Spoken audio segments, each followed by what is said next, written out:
leydi makko ndi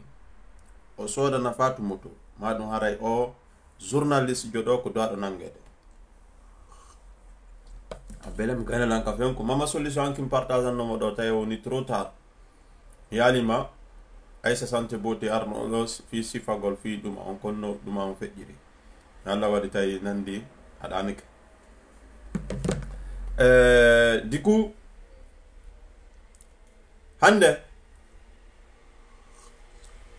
hande ko samedi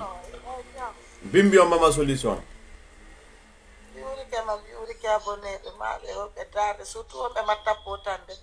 na mu mama solution parce que woɓɓe addata kado yiɓe añani kadi tapotu gongon ɓeydi long affairage margol ittogol lano mama solution mi décidi ha teddungal mo à partir de janvier oɗo page en TikTok mi supprimay mo ah bon haran kadi ko fi dina tumi wolata ko fi ko yowotiri tun dinam feƴƴinta c'est bien ɗum ɗon kadi arayno moƴƴara seedi e probléme ji TikTok kala ko woni probléme goɗɗo kala ko woni affairage kala ko woni haalugo inde goɗɗo mi wattare a wi taw mi yiyaɗo King Sali moƴƴa a hawlaki King Sali abota woda e yamata King Sali hara woni oustaz andi komi ɗum mama solution mo wanno janguno seeɗa mais jaɓali fewude o King Sali ka oustaz ko oustaz mi andi pay ku yagal ngal gonali waɗirta ɗum on ɓawa photo mi sansirta bon ɗo woy no wadde photo ɓawa mo kono ko ɗum ɗon koko an ok bon on da ko no mi explique an tuma ɗo par ce que ɗuma on gono ɗon wawu ko bik toɓɓoyɗo ɗon ko ɗon ɗibbata a yay photo koye fof orozulo mi hande ɓe waɗanimi ɗo woko kadi o minama waɗi ɗo kadi kadu mi yiwi sikki voilà ndaare ɗon après sikki ko effet ɗo mi arata voilà na ko mi sikki de si a yehi ko effet ko waɗugol wojjingol seeɗa image ma hono ko Facebook partagé o journaliste joɗo ha o hiƴa o live hande ko bonni kon mi Alpha Mamma Salimo dingiray wi'i o sodanoya jiwo on Fatou terrain e moto mi habbe taw ha min fuɗɗoto joni bafanga noddita mama solution no makkiyade parce que ande kadi affairage ji tawni ko worɓe tun haalata ɗo wela mama solution on yaali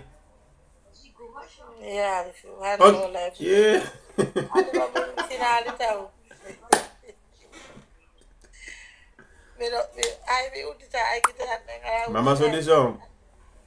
ale ko makkiyo si wal ɗon ne ta ko jinnaji ɗon no makkenade célibataire yaganno weɗi mama solution 5 heures mi arti walo ha 5 hiro ya 5 heures arta machallah alfanari waddara ɓiɓɓe am ɓe yaltata ba habbe nan menda ɗum ko habbi mi habbolam mi arda e compte ngono ɗo mi ƴawa mi dara si mi yey quoi après noon fuɗɗoɗen hono wonɓe les sakkite live on dans 30 secondes on fuɗɗoto affairage on ɓaymi andi ko ɗum welata yimɓe yettesoɓe hono yurmi wallahi Fatou yurmi few hakkunde e rabbu samawati on Fatou yurmi King Saliou King Saliou par ce que min hanke Allah duwano yaltugol a faami min ndu mouradu ala ko laaɓi kono long mi yewtay ɗo haala woota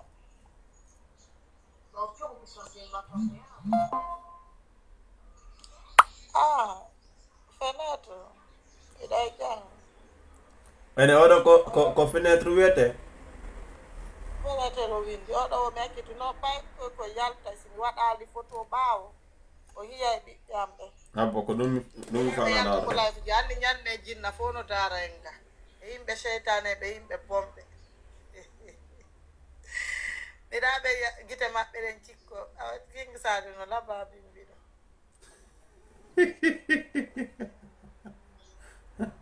waɗi ɗo kufunaɓe non tawi ko ɗuma homo ma ɗaɓɓitande kon no waɗirta photo ma o mais bref kimmi kono ko maɗo mi ala yiwde min tigi mi ala yiwde bon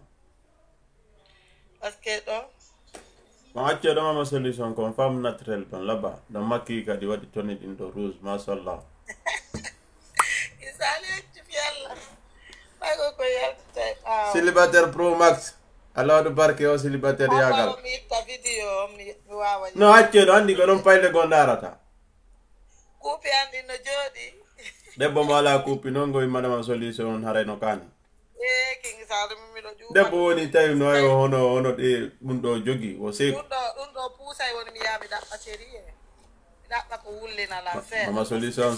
son jabal jombe deni no nin so ko min conseil yo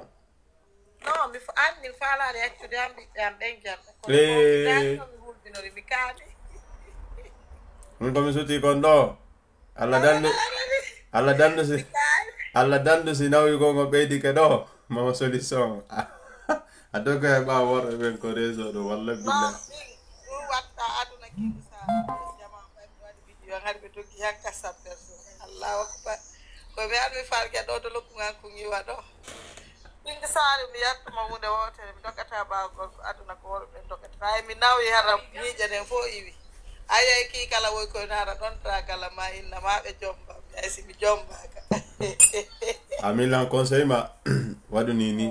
pour le foot wi ay no afama andi jandu gongol bulu no e nawi gongol no seedi andi nawi gongol bandu dun dai jandu gongol long ko kuubiri woni joodade mi janda ko mi dak ay série de balde do ko wulle na lamperde ani ni na janda a wufin mi anda sidandi wufin gol mi fay woni ko okay balas ko berde ene king saliw naam mi faamaali fi yo muradu faat parce que mi ay di wati buy ko no anki bari mi do fokkiti yaltude ari mi da stressé muso re ko ari mi do werti tay fala kanatude débat John mama solution ko dum mi ari do wadu compte rendu analyse andi ko ne on journaliste international BBC RFI bay Allah wadi ko TikTok do c'est France 24 diku onon ko Facebook barakallahu fikum en hettoto do o journaliste jon e Marama Touré kanko e jiwo innete don fatu ko be waddi ko hanki di hala ni on kenko joyde kenketi kenko dayde yimbe gono to nelaro no make hadisi say si banadama woni so duti hunduko makko ko addata ko moƴƴi wo fermu ko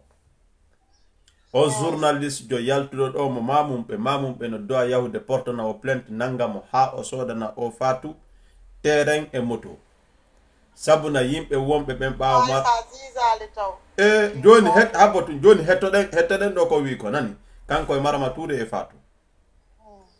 odo king salute escoro nani am bandirawo Aissatou Diallo wallahi nakirima sabuka debbo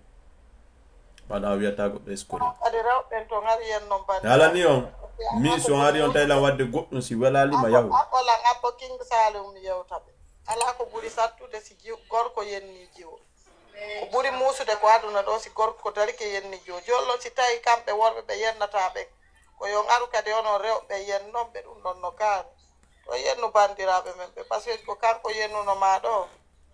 afami me ko men dara to bankatta yenno mo si tay ko o watta ko welatama yaltu ya ko ya live ko est-ce que ono suusi halande dum cartel ye ko dum fallo wol go wallahi ko an o yawi haftude nganda ala ne o fello kongo joliri don ko dongo jawirte Allah ci sabu banda barakallahu fik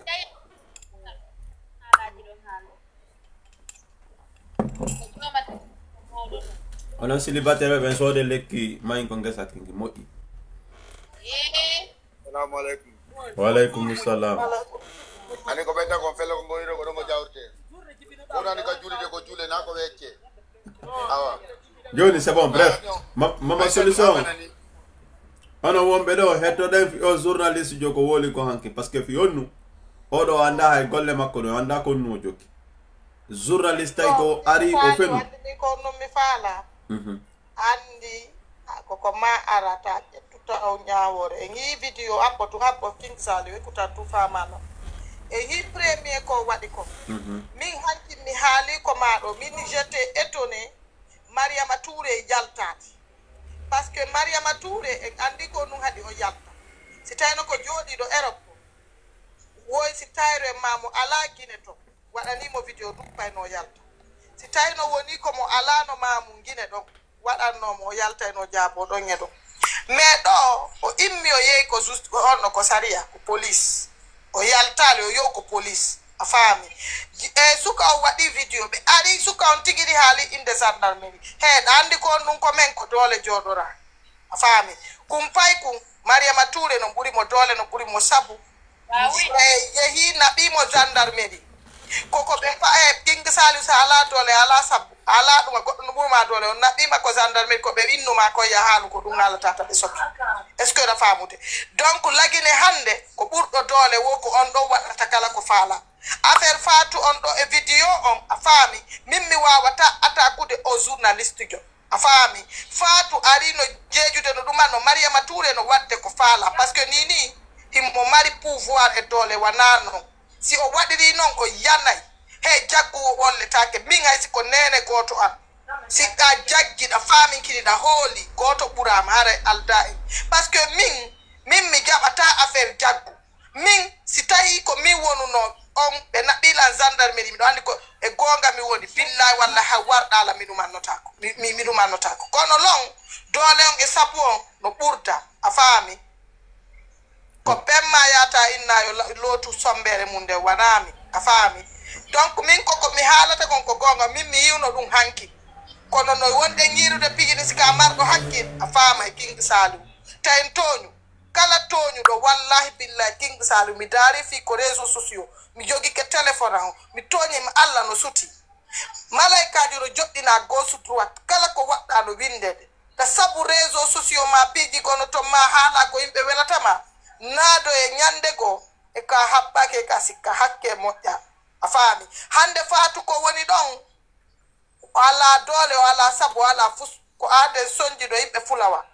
donc oɗa si o naɓama gendarmerie o haali o haalitinɗo ko ɓeynimo koye yo haalu o haali a faami donc min mi innay ta e juge ko kamɓe andi toon ko honno ɗum andi mais Fatou hanki yurmilam moƴƴa ko mi yi action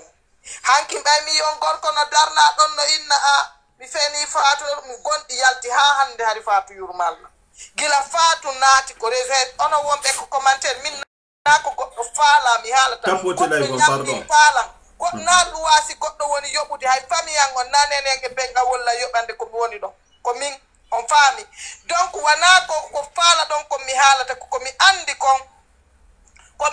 kon ko tawata mi heɓata honno min e Allah men haɓata mi heɓata hakke mi halta fenade koko wonɗon inde terrain jattama min bungis minni ko fenade ko fenade laaɓude bungis kuttu oya ko fenade noon terrain jattama honto terrain ala sakkona jatte Fatou o e haɓɓolon hande mi haalay gonga on mi haalay ko ɗumanni wallan kon musude Fatou ɓe wallali Fatou ko birdi e fenade woni ɓaawo Fatou ha joni ko ɗum jokki hankin kadi ko ɗum ɓe waɗi a faami King Saliou si mi daari mi tawi miɗo hiɗa miɗo mari pouvoir miɗo mari doole miɗo wadde jaggu seke komi faala ko yimɓe ɓe watta masiɗe wondi ɗo miɗo mari doole e hoorema a haalta gonga ma haalta ko faalaɗa mi hollima jaggu nano haalidiran en gonga o a wonɗo yennude non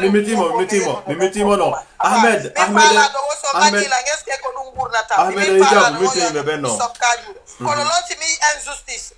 mi haalay mi wawata innude ko min komi innata pay kunkun hankin ko ari kon o haali o ɗuman o feni a faami ka min on lon ñande min goɗɗo lagine inni naɓaylan sariya mi sokkay mo han o luttato min kala hooliɗo si tawi woni komi ɗaɓɓata kon fof ko adunan ɗo hara komi ɗaɓɓata kon fo gila mi ari leyɗe porto mi yahi mi ƴetta min kay mi tuuƴa cokkoɓe a faami ka joni miɗo wadde mittan o joni asarno e pay kunku min miɗo andi ko fiyonnu pay kunkun haalani andi en yilon joni ko honɗum dogini Jaaja Fatou en yi ko honɗum haɗi Jaaja Fatou jaɓa buɗɗi he jaggu min hay ko honɗum waɗi on tigi combati Alpha Condé ko sabu jaggu ko yimɓe ɓe wonano ko waɗede afa min mi yiɗa neɗɗo waɗowo jaggu min mi yiɗa neɗɗo hooli Allah no wawma wallude ɗo waɗanama darja jonnama pouvoir kono so yi jaggu ko wonɗa kon o liɓete o terrasete o liɓama par ce que kanko jogiti fof kanko jonnuma ko wonɗa ko kono ay o histoire ɗo jaggu ko woni ko wadde fo yiyay kadi ko réseaux sociaux lanne tani parce que mi ngari ande bernde ande ñiɓɓake mais ça hay hiwɗa no laaɓi poy la wadde mitta joni on hiwɗama salminama avant tout d'abord en hettoto ɗo journaliste jon kanko e Fatou e Marama Touré konnuɓe wi hanki par ce que sorti maɓɓe on e frappi fort jiku min konnumi faala wiwde taw journaliste jon o dékoni ɗum ko premier hunde option an komi faami kon ko hakkille an ɗen analyse ko golle journaliste na arugol puusa goɗɗo ha o haala ko haaletake himo andi Fatou ko komo Fatou o ukki Fatou dalle merde kingi saliwɗa mari preuve o puusu Fatou oui parce que manière no wonno landorade sa landori ke non komojo o haalay ko ne an tigi ɗandimama solution Fatou kono way nayo mastawlen ko en fait sa joƴƴiniɓe ɗo a landori ke ɓe façon gono tan ɓe haalay direct par ce que ɓe ala hakkille ha ton sa yi hay hanki Fatou no wonno wullirde ɓawa Marama Touré anday ko komojo ma ɗum min siko joni hakke joni on to moodi Fatou woni parce que fenno haalate hari moodi Fatou kuppugol ma sa gayni jonna min miɗo mari révélation ji komi présentata jamma on ko fof ko a yiya manipulation on ko en fait hakke Fatou ko ma o toñira noon ɓaawo Mariama Touré par ce que fi honnu moodi makko aray to giwoti ko fulawa hande ko wonno oyanna ɓiɓe gendarme Fatou ala gosu droite ko yara Fatou ala hay nokko ko ma o doga o hulla elle n'a pas le choix est ce que da femme ko ɗum ɗon lo woni min mi yiɗa en fait min hay simi wallete mi rukatama mi wirtatama min hay simi wallete a faami sa ɗum piiji goto min mi yiɗa no piiji ɗi wonno yarirde ɗo a faami ka Kingi Saliou Fatou joni ko honto mari ko ya ko ma o doga e lekkoyde Mariama Touré par ce que sina Mariama Touré o walta ko ñamata o ala hay nokko ya modi makko mi sikki kañum yintitike ko fulawa ka ko modi makko no tawa bondu ɓen ɗo joni mi arta ɗo mama solution pongis après arta e waɗugol tafsir ɗum ɗon ɓanginana yimɓe ɓen onon ko Facebook e kon onon wonɓe innude kittuɗo on faami billahi wallahi tallahi kala yennuɗo mama solution abola mama solution atan ahmed atan tintinɗan e wonki abola kala arɗo ɗo hande kadi simi ɗo accana sina goɗɗo maya ko réseaux sociaux ɗo si famodiren ɗo acco yawagol yimɓe si goɗɗo ko haalata ko welatama konno yennan ton on tigi ma haalan ton tigi haalaji bon kako ko mon ko on huɓɓini live o yaari huɓɓini live o koko faala kon ko woni haala min kadi koko mi faala ko woɓɓe kadi koko faala kon haala haɗi sokkitoɗon lange ɗi commentaire ji vas-y ɗawaɓe mettude ɗawaɓe mettude si ɓe yenni toon déjà waɗima moɗo jon fi no jama famira min ni on avion e avion mama solution hay wona gotum taw mais en fait faut que wawon si goɗɗo wooli avis makko on seldomo e hakkille makko ɗum aron yewton sans yennugol ko en fait e commentaire ono ɓeɓe Facebook ko mbeɗa landade honto e dinguirami jeeya koko innete ɗon takko mbone mi alta exactement village amen o mais ko takko mbone voilà nda andi mbone ko marché on waɗata ɗon j'espère que barakallahu fikum joni hettoɗen o journaliste jo e Marama Touré kañuma e Fatou hanki par ce que min sa landi kalam woɓɓe gono toon ko yimɓe bonnoɓe hono o journaliste jo ɗo ko bonno wona moƴƴinowo hettoɗen ɗuma après arten vidéo kadi mi winduno ɗon assistance humanitaire Mariama Touré ko arnaque donc arenno kadi mi faali mi falti ara kadi o yaafo wona gonga o erroni information timma donc arenno wona gonga ara noon de l'assistance humanitaire président maɓɓe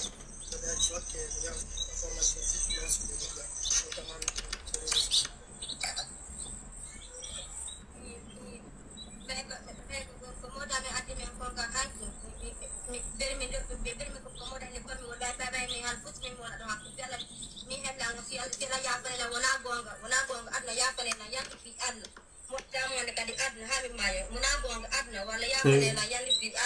Allah akbar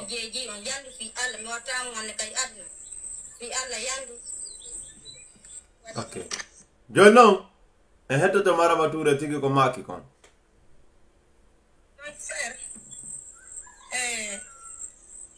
anche video fettuɗo men yiɗiɗi Mariama Touré ko arnaqueur moƴƴo ɓere makko ne ko arnaqueur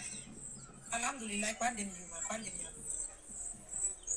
joni noon ɓay an tigi a illitike terrain ngono ɗo ɓen arnakalima ɓe wujjalima a toñirmen fi Allah woti annabijo ama aduna Allah fof no sibude ngande ko teddugal e julɓe Allah ɓen fof ko assistance humanitaire d'urgence dari on ha men yewtidi e partenaire ɓe amen ɓen fiyo men heɓu partenaire de goto ettanɗo ɓe haaji yo wallay men min heɓa o teerey min darman ɗo faata ɓay partenaire jo yii muraji ko feƴƴi kon hanki fi o video mo sakata ɗo waɗi ko teddugal e julɓe Allah ɓen fof partenaire jom o jatti o okkataɓe teere heɗitede ça veut dire wo ko partenaire ɓe maɓɓe ɓen Marama Touré ça veut dire giɗɗo maɓɓe falnoɗo wowtuɗo wallugol déjà wi'uno fodduno Fatou Liye o si on ɗon noon kadi wo o jatti ko okkuno kom hettoden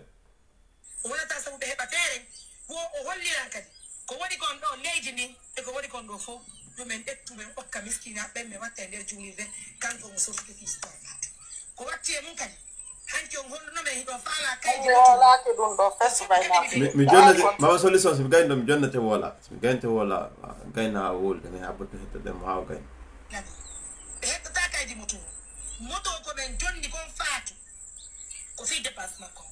ko motoru ndum ɓe faala hettugol moto ɓere amen no andi ko honɗum wata huude motoru ndum fi tammagol miskinaɓe hay ko ɗum tume mbarno ko men musidɓe ça fait vraiment pitié de voir certaines choses mais alhamdulillah la justice elle est faite pour ça on remercie Allah on remercie tout le monde Fatou a jarama ko nani anani mi weltanike ma nam mi weltanike ma bouche nani mesdames et messieurs on va blesser nous avons assuré sur l'affaire vous le savez déjà donc frère ok donc banda men ko woli ko ñalleja anki men ñandina information men ari ɗo yaka information wona gongadi men tuuɓi assistance humanitaire notamment Mariama Touré fiyo terre piiji buyi yewtama ha men publie ka page hande bimbine hewti ka gendarmerie ɓen non yimɓe e yawno ha ko gendarmerie en frère sa waɗa journal sa waɗa France 24 o ma RFI o fokke renseigne ɗa taw ko haala ok mais no ko on tun après mi arday ɗum ɗon kadi parce que min voilà après voilà mi arday ɗon e haddiso e gokko mais abboɗen ɗo ɓeti ay ko ɓen fulɓe wota ko seede ala hakkil ñawa e ɓeti mala depuis goto migito mo e dar video mo e scienceɗamo e ti seede ala hakkil ñawa e go kadi ok joni continue to video ammo gaynano ɓe naɓimo ko gendarmerie ok hande bimbine hewti ka gendarmerie ɓen non yimɓe ardi ga wandingol jama o information ji feƴƴuɗi ɗi gaddi ka page information ji wona gongaji information ji tawata ɗi ala ƴiyam au nom de ma propre personne minen tori Mariama Touré yo yaafo par ce que information ko min ndi ko min tunimo min tuni assistance humanitaire donc ara minen tori yo yaafo men surtout mi yo yaaforan parce que c'est moi qui a passé l'information c'était pas pour toucher à sa dignité ni à sa personne mais c'est information yaji ñandi ara minen sifan donc yo accu hakki yo yaafo ok ɗo ara o nani ko siɗɗomi o yewti ko mi yaltinana on ɗo kadi vidéo seeɗa après noon mi acca noon yewten ko falɗen ko yewtude ɗum ko innete ɗon o debbo Fatou noon doggirde ɓaawa hande Marama Touré c'est triste mais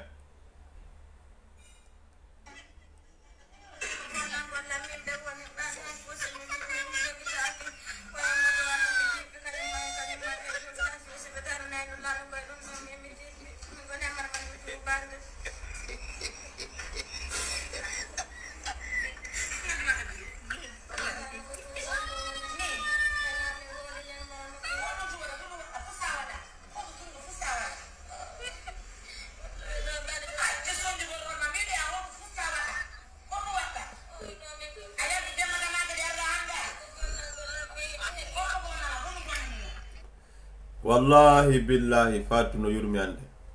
fenanta on de andi ko komo o joƴa moƴƴa journaliste jon a hiyemo tun anda ko pulum futa pulum ƴoƴƴu himo andi so waɗi oɗo wona affairage page makko Facebook kun heɓa flower o yehi o noddi Fatou o joƴƴini Fatou yon ɗon ko komo o joƴƴinimo ɓen haali ko haalete ko haaletake par ce que sa inni komo hino yewtere o haalay ko ande ko o anda yimɓe ɓen no faala heɓirde abonné façon ji piiji ɗin 19 o joƴƴini Fatou o ukki Fatou dalle merde hino Fatou no reedi Fatou ala goɗɗum Fatou ala nene Fatou ala baba nene makko e bam makko tay ko Marama Touré e julbe Allah ben hino jonno ku journaliste ay ko tuanda ko yinkun doju kunni ko dono be mam be fokke wadana on do lupp walande fimo dow mamu wanda ko labe tun joji kono onon kadi on komida few diku mandi page makko kun ko intérêt personnel andi ko Facebook ni onon be anda ben bon mi ala adda wolde din don détail ji mais yinkoy ko dabbirta jawdi bondi wobe dabbay parce que mo ari do woli n'importe quoi wadi n'importe quoi bonna ni fat ino eno reedi hanki gonga goddo godo o eno reedi hakko datti gite jonno konno gerda ala nene ala baba ala koto ala fayda minyan ala modi modjo parce que si ko mo marno modi hono am min bete hono am min alfa mama salimo dingiray mais hono modi mo faton ko wawi woko hebingol wawi wo gollugol jemma golle nyalorma wawata hino joni bandirawo men on mo wullude do mo doga tum bawo yimbe ben bon jeje Marama Touré ono andube bem ido welde Marama Touré mojja wallahi wa wallito fatu banadama sa woni wallo wallahi billahi munyoto haysina wallo tay to woni mobo jama a woni wallo julbe miskinabe wallahi billahi parce que hidandi ko onda ko wadde ko Allah yobututuma man amila salihan fali nafsi mo golli ko moƴƴi ko ɓuri fanɗude min zakarin aw umsa won debbo woni ma gorko Allah yoɓɓitiraymo ɗum o sowitanaymo surtout hono ɓeɗo ko Allah wi en ko qur'ana innama sadaqatukum lil fuqara'i wal masakin wa ibn sabil sadakaji mon ɗin ko wodani ko yimɓe miskineɓe ɓen e yimɓe wonɓe laawi ça veut dire yimɓe wonɓe laawi yimɓe feroɓe quoi déplace toɓe ono menen ko ɓikko migrant woy so himen ɗo mi ala ɗo nene baba kon ƴettu ko jawle mon okkoron men ɗum l'islam on wi e etc e yimɓe miskineɓe dohara ala ko ñama hono Fatou aliyatimaɓe jiku sa inda wallahi hono ɓeɗo surtout kadi hakkille maɓɓe timma a muñoto ha muncitoɗa a Marama Touré wallu o bandirawo ma ɗum ni sa sorti juuɗe ma e Fatou haray woni bonnere laaɓi ɗiɗi kono bonnere laaɓi ɗiɗi a ƴetti énergie ma ɓuri fayda hitande da wallude Fatou julɓe Allah ɓen no compagnude ma fiwa wallu Fatou sa sorti juuɗe ma hande Fatou ça veut dire ko wannoɗa kon ɓuri duuɓi sappo e nanidam ɓuri hitande ma lebbi sappo parce que bi ɗum ɗo fuɗɗi neeɓi haray fopp wonti 0 en hiɗanomo golle mon ɗe wontu 0 andi ka bandirawo Timo bandirawo mo jasali jeeyede Fouta Diallo bandirawo mo jasali jeeyede konnete ɗon Mamoun ɓeynay noon Mamoun koko memete ko memayɓe mais mene mi andira ɗum Mamoun de yimɓe dina e dalwa jiku hande Fatou situation makko no compliqué andi reedujo feway ko heɓu ko ñama maɗum wallahi billah fewata ikku an ko ñama ko rottan hakkunde rabbu samawati on tola añay o yaltali on aventure menen tawinde mi wonno ko bled a suttami widen hayɗo men kandi ara men añi mi hay mi ari Algérie ɗo ɓenni mi noppite no dekke ko ɗon tola watti joni haɓɓude ceinture mum tawata ko kutodire si ñamay ko en fait bon ɗum ɗo mi andinti on tun tola no bungi wallahi billahi ko takko nene makko e bam makko woni situation Fatou c'est complicado amigo you know voilà mucho gracias on va continuer hettagol journaliste ɓe jangali golle mum ɗin si ukki ko ɗum nelaɗo maki haddisi sayi sa woni a wawata wadde ko moƴƴi sa woni a wawata haalde ko moƴƴi nangu hunduko mako mino joni o bonnani Fatou ko no fewirtay ka ɗo c'est compliqué hein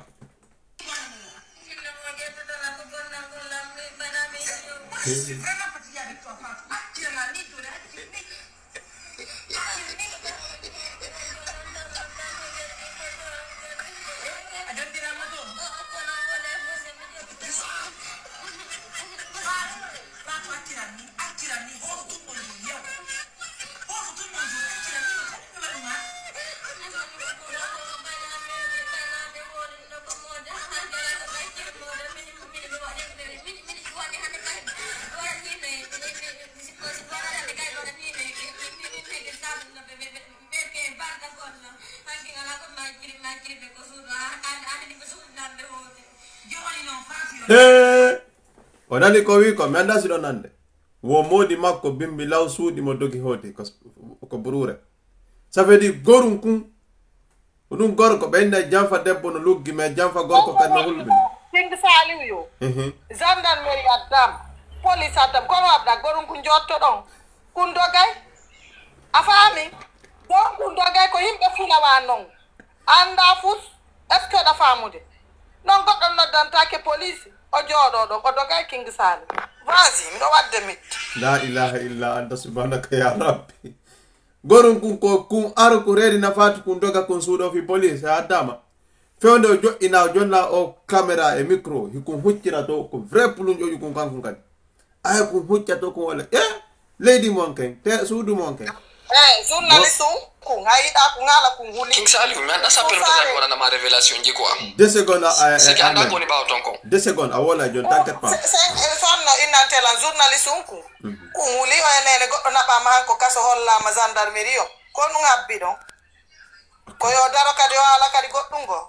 vas-y King Saliou ok Facebook ko hande mashallah ko ni woti vende quel côté a dingira toujours mi jabi ko ambiron ki minnon ko mbone takko mbone mi alta village exactement ko takko mbone you know c'est bon barakallahu fikum dingira fi mon do imbe tappo e gimbe enen de kamera si ko fatu nade men tappaji hew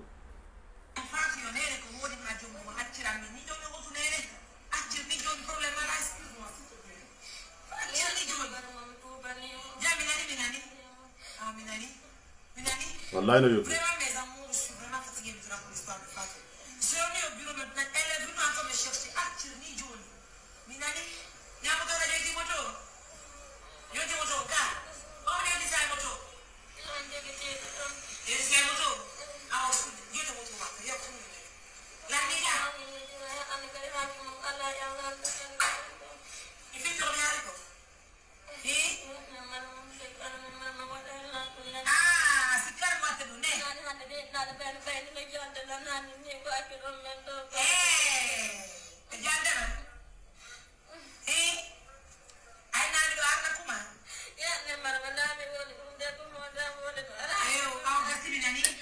l'équipe wallahi c'est triste hakune rabbu samawati walladhi bi yadi nafs no yurmi hakune Allah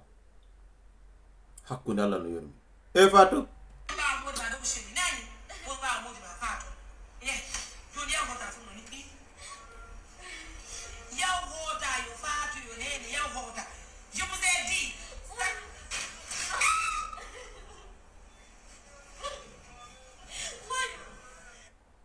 oh yana no crise hakune Allah dare a cheke Ahmad bay mandi revelation di gonto kanga do and kala anda ko mandi ko okay joni Ahmad jon men edima video ji den en continue ma solution o kelan 2 secondes onani oui Ahmed kon vas-y do me hedi ba Ahmed King Saliou ce que je dis sanangas que moi ok comme ya ali konta tay jeune jongar ko moni halu gol kon so ande ko fenande ko moni halu gol ko yo yawde pesi portana la plainte mi présente ok afamode sur ma mère fu feni ko moni halu gol to mi do enen si mo fala yo yawde pesi portana la plainte un journaliste jogat c'est quelqu'un comme toi il est derrière une page chaque journaliste est manipulé par une personne qui est en Europe il a reçu 200 € de la part de cette personne qui l'a manipulé. Ça, c'est la première des choses. Attends, Ahmed. Quand d'accord, est-ce que la mari prévu mon chiffre? Non, attends, mettez on voilà. Écoute, King Saliou ngirata godo so sami halista mo fala andugo ko hombo si mo fala wayi fo wi'u yo mo nodda ko fala wo nder lagin. Non, mais présenter à lui. Non, c'est que Miko Kanko den so convoqué la Kofala long. O jama o yeko hiti ko famu de. Mi asimi ko moni hal ko. Afamu de mi asimi mi ko moni hal. OK, ça veut dire il y a 1200 personnes qui nous regardent ici. Il y a 1200 personnes qui nous regardent ici. Ahmed attends. Mettez on wala. Mais s'il te plaît, kala wolo mi da goddo fena wara goddo ay de andi sa King Saliou mi wawlali inde goto ko journaliste jomoni har goddo andi mi prononcer aldo inde goddo mi na ko goddo joni goddo OK jondo me hedima je me droit don di principe jandin ko afamu de vas-y do me hedima deuxième man King Saliou Fatou e modi modum ko yimbe manipulade modi makko harino ka village Itumitma. Afamu de. Amala la note. Afamu de. Troisièmement, Fatou, ko 100 000 francs ko mo dima ko be jonna be jodina fi un ton fruit et planier mo 20 000 francs mo be sodana. Écoutez bien ce que j'ai dit, hein. Afamu de. Ko be manipula kon. Troisièmement, quand on fait tout rôle na don faux, c'est quelque chose qui est préparé avant que vous fassiez des caméras. Ça y est, derrière pas un communard qu'on fait nan de DPJ comme c'est fa pour na la plainte parce que quand on est juridiction mais quand on a demandé quoi, je vais me présenter à lui. Avec des preuves. Avant modèle. Et pas ma qu'on connaît aussi va localiser na ko dara ko abonné au fala. Na ko dara ko abonné au fala quoi en fait. Mais que jalousie Mariam Touré rek woni derrière rondo on a kanga à lui-même en personne c'est une personne manipulée. Enfin c'est une personne manipulée. On a assassiné Mariam Touré ande aussi ni dai goto contrat Mariam Touré na marché public on d'abord Mariam Touré ko manjal lagi on d'abord ga réseaux sociaux do king salu hay ansida mari ila way fe to gol jonnam o wada manjal lagi ma kon quoi. Famude wona dumaji marché joni agol la boya sako inde de haray mo détourner de goddo nyama quoi c'est a wadi volontairement ok mo 100 francs 200 o traita yimbe nawnu bebe. OK. Deuxièmement, Mariam Touré ko kanko itti faatu ko addi mono ko Mariam su o ya feewti faatu ko feewndi don ko Mariam Touré addi feewndi ni faatu ko sa yide wolde fi makko ko parce que Mariam Touré yi mo kala lawol o jimo addimo sina dum ko wonta fi makko. Exactement. Mariam Touré Ahmed attends, dawa yu de ko bruit parce que bruit ma on. Attends, je vais monter un peu. Voilà, en fait, il y a que bruit ma parce que moi ali don wonde fait ça. Ça quand même. C'est bon. C'est bon non. Donan de gars. Vas-y demain dima. Mariam Touré sina crédibilité makon ko kanko to waydara de hubbina do live afamude ender 24 heures ina mo fala tel montant partenaire be makko be wallam afamude sina crédibilité makon goto wawata wadgo dum don ender lagide. Ko kanko to Mariam assistance humanitaire on ender 72 heures mo wawi landade 100 millions mo hebay ko parce que jama on holi mo si goddo holaki mo jettata mbudi makko di jonnam afamude. Troisièmement encore Mariam Touré wota jama on yiru moni moti makko ko duma ka meri woni gollugol en fait inno gon harako ko dum don woni wuri harako dum don wuri on makko don bien sûr minata o wura e mudum. Mais Mariam Touré c'est quelqu'un qui travaille avant modi makko no gollude afami. Mariam Touré connaît Mariam Touré o gollu sa soutenance assistance état Touré no gasa yi duma makko ko nebi do Touré sa ada avant que yudu des ministres Oumar Diouf ender gouvernement lagina lami be fop har ko neddo goto petto wawi hidugo le mudum gollay do kadduwaji kono bet yetti un franc joni Mariam Touré assisti moy golle makko de video ji dino existe afamude c'est ko bayo yidi do ministre pete ngonu jama ngini ministre Oumar Diouf ngonu jama ngini ou doit donc avoir de sortir ma au kanko et mama kanko ministre bebe ko ça n'a rien à voir quoi assistance humanitaire o jogiti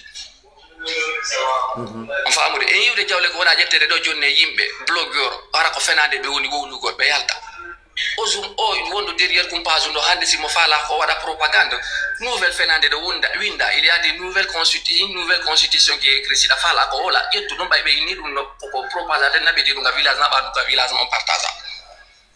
o hara o manipulation ala no ka ba mako king sali sudu yatilo ni o yahay no hande ko mboni anda biro Mariam Touré on mamu numéro di Mariam Touré di fop no ka page mako video ron kata posto go ron ka de go video duma numéro mako mo way mo noddu gol Orlando entis den andi état de santé fa do ngande den andi état de santé fo di duma an ko be wowli da waje tugo dum holoda sitay ko moni argo ko ara ko diffamation no Mariam Touré portirani monon plainte be ka gendarmerie portirana non plainte. OK, Ahmed do en fait non est-ce que en fait est-ce que la mari prévu soi-disant en fait aux journalistes de waddo dum do ko yobado 200 € wondo Europe do jonni mo 200 € fi o yaw o bonna inde Mariam Touré est-ce que la mari prévu parce que do en fait copie ça veut dire mec donc à cause de 2 millions francs guinéens mo wakile yaw de fewtina yimbe ni ko ni fena king sari no gasa kaka resoro andi ngami me den yota ka privé sera quoi hande mi yalta limiti famille ko oui ndo la andi mando hande mi yalta limiti famille ko mi ala on abonné ko mi di famira goddo ko en fait afamude mi wala ta goddo ko mi anda fi modum afamika hakin ko no minuma min na consulter no Mariam Touré si ubina live ma na ka live do mi ala ma plus de combien de personnes tay no darbe mais de qui devrait consulter Mariam Touré avant que ya ubina live ma fi ya hebu preuve ko yawta ka ara heba ideal quoi sai zion de ko mi woni adresse de modon King Saliou ko mi woni haalu gol kon sai ko fenande mo ni haalu gol mi toñi mo King Saliou yo wadi ko Mariam Touré wadi kon ko yo wadi ko Mariam Touré wadi kon o convoquant ko fala o afamude mi wolta go dum ko mi ala preuve ting ta de peji bu no kasa peji bu mi na bande oui dum do landi oui afamude mi wolata do go dum ko mi joga ki preuve modon quoi mi wala ta preuve comme andi enen yimbe membe Saliou tout récemment ngasa yi manipulation ko wanno ko nombaji e Amadou Amloka konto du yalti hande ni na wano yiltiti no wañu de Fouta exactement enen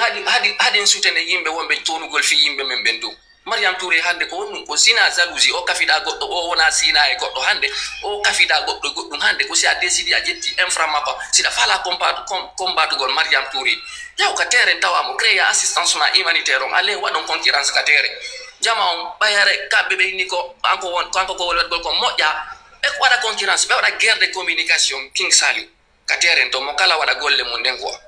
Mariam Touré pet hande way dara ko der lagine der assistance humanitaire di fop kanko to way dara de hubina la ko inay mo fala e yi Touré samando yaka pas di makko mo bebe hore mun de nyami de 50 millions der 24 heures da hebi fi opération mawbe sina barki utiri o debbo hakkunde ma Allah dum no Marseille no donc ce qui ta jama o jabo yugo crédibilité Mariam Touré en fait ko woni wadugol kon fop ino holli e kene hewta he si da fala hande justifier Mariam Touré hewta hobbina live jodo justifier no goddo yawka page makko ko kanko rek way darnugol suudu assistance humanitaire suudu rek e nder 2 semaines e yi ko wadi ko mamun kam sikude yude ka donc Mariam Touré hande mo mérite hande ay poste ka action sociale en fait parce que golle makko den ko action sociale hande mo mérite quoi mais ko se enen nangi rabe sugol doni wada doni tay al sakku mo manko piu John King Saliou tout exemple très frappant depuis fuddi dum do hakkunde ma yalla donc sako o faatu duma do hebi di problème mudum ka ko dum jama on sacharné o problème no hadi joni be yaltita piji makko mo idin kadi be wawla joni jama do yi hore makko ne o hore ko public be mabbe de ko mbo bini live do woli fi dum personne hay goto wala de fi dum quoi donc sen ala ko soutenir Mariam Touré tan jalousie mako o kafida ay goto modi do kanko goto na be sina ka réseau do kanko goto be ala wadgol kom kala fala do wadgol concurrence Mariam Touré yo fatere meta goto jabu wongol do e bawo 1 million 500 000 200 000 fi manipulation tawata ko hore ma sonjata parce que Mariam Touré ande mo mari pouvoir di fop e hore on tiki stay ton afeni hore mako o fermoide goto wawlata merci Ahmed mi coupe ma do seda merci ara ono hetade ça veut dire en fait frère Jomé on ko yoti ko do la nation famille ça veut dire journaliste jo waddo dum do ko yobado 200 € selon Ahmed ko yoti ko minno e Ahmed no ande la holi ko wala ta ko mais après so holi la prévu di mande 100% mais après ma vidéo filmu mais doni ni ko selon ko wi en kon odo yoba 200 € o journaliste yo 200 € mo jonna fiyogol bonna inde Mariam Touré subhanallah Allah dandu King Saliou na ko bugol ma Ahmed ni do zikitu selon mo woni ndo ngay nay debbo no mama solution no Ahmed écoute un peu no apotu King Saliou apotu no sitaina